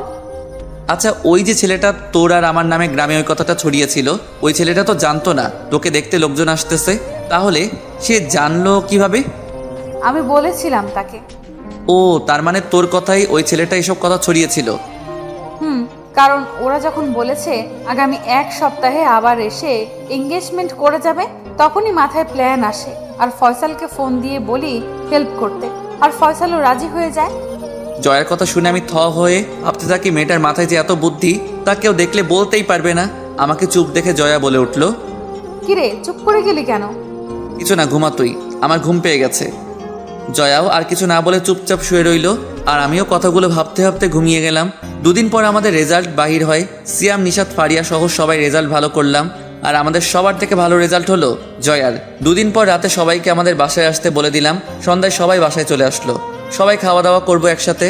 রাতে আব্বু আম্মু সহ সবাই খেতে বসলো। নিশাত সহ সবাই এখানেই উপস্থিত। রাজ, কি ঠিক করলি? তুই কোথায় ভর্তি হবি? সবাই এক ভার্সিটিতেই ভর্তি হব। তাহলে জয়াকেও তোদের সাথে ভর্তি করে দিব। কি বলো, জয়া আমাদের সাথে ভর্তি হয়ে কি করবে? জয়াকে অন্য কোথাও ভর্তি করাও। কেন? দেখ মেয়েটা একা একা কিভাবে চলাফেরা করবে, আর শহরেও তো মেয়েটা নতুন। আন্টি তো ঠিকই বলেছে, জয়া কেন অন্য কোথাও ভর্তি হবে? আর এমনিতেও তোদের সাথে ঝগড়া করে পেরে উঠি না, জয়া থাকলে আমার দল ভারী হবে। আন্টি, জয়া আমাদের সাথেই ভর্তি হবে, আপনি চিন্তা করিয়েন না। আমিও সহমত। ওকে, সবাই রাজি থাকলে আমার কোনো অসুবিধা নেই। জয়া কিছু না বলে চুপচাপ খেতে লাগলো, আর আমার পায়ে পা দিয়ে রাখলো টেবিলের নিচে। কয়েকদিন পর সবাই গিয়ে ভর্তি হয়ে আসলাম। জয়াও আমাদের সাথেই ভর্তি হয়েছে, আর তাতে ফারিয়া অনেক খুশি, কারণ তার মহিলা টিম ভারী হয়েছে। আবার এভাবে কাটতে লাগলো দিন। জয়াও অনেক খুশি। বাসায় এসে যে সময়টা থাকে সেই সময়টা আম্মুকে রান্নার কাজে হেল্প করে। রাতে আমাকে জড়িয়ে ধরে ঘুমানো, সকালে আমার ডাকে ঘুম ভাঙে জয়ার। তারপর আবার সে রেডি হয়ে ভার্সিটি। এইভাবে চলতে লাগলো দিনগুলো। এভাবে সত্যি 1 বছর চলে গেল। ভার্সিটিতে প্রথম সেমিস্টারে পরীক্ষা দেওয়া হয়ে গেলে কয়েকদিন ভার্সিটি বন্ধ পেলাম। বিকেলে ঘুমাচ্ছিলাম, তখনই মাথার চুলগুলোতে কেউ হাত দেওয়ায় ঘুমটা ভেঙে যায়। তাকিয়ে দেখি জয়া বসে বসে চুলে হাত বুলিয়ে দিচ্ছে। তাই আমি জিজ্ঞেস করলাম জয়াকে, কি রে, এখানে বসে আছিস কেন? জয়া কিছু না বলে জড়িয়ে ধরে শুয়ে পড়লো। আমিও কিছু না বলে জয়াকে জড়িয়ে ধরে শুয়ে রইলাম। রাতে খাওয়া দাওয়া শেষ করে কিছুক্ষণ টিভি দেখে রুমে আসলাম। রুমে এসে দেখি জয়া দাঁড়িয়ে আছে নীল রঙের শাড়ি পরে। জয়াকে শাড়ি পরতে দেখে আমি রীতিমতো হতবাক। আমি জয়ার কাছে গেলাম, কি রে আজকে হঠাৎ শাড়ি? এমনি ভালো লাগতেছিল না তাই। জয়ার পুরো শরীরের দিকে তাকিয়ে দেখি পুরো এক নীল পরি আমার সামনে দাঁড়িয়ে। ওর দুধে আলতা গায়ের রঙে নীল শাড়ি, যেন পুরো টাস্কি খেয়ে বসে গেলাম।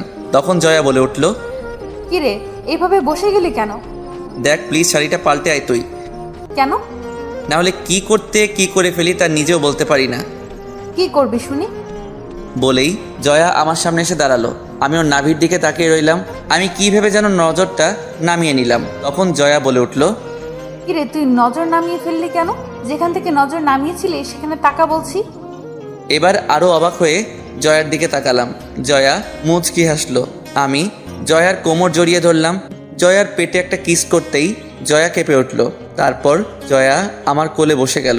আমি বললাম, বিয়ের 1.5 বছর পর বাসরাত করতেছি, এটার ইতিহাস হওয়া দরকার। তো কি হয়েছে, আমাকে বড় হওয়ার জন্য সময় লাগবে না নিয়েছিলাম আমি। ও তাই নাকি? তা আর কিছু বলতে দিল না। বলা শেষ করার আগেই জয়া আমাদের 4 ঠোঁট এক করে দিল। আমি ওর কাণ্ড দেখে হা করে দেখছিলাম জয়াকে। তারপর আর কিছু বলার নেই, আর কিছু বললে বেশি হয়ে যাবে, তাই গল্পটা এখান পর্যন্তই থাক।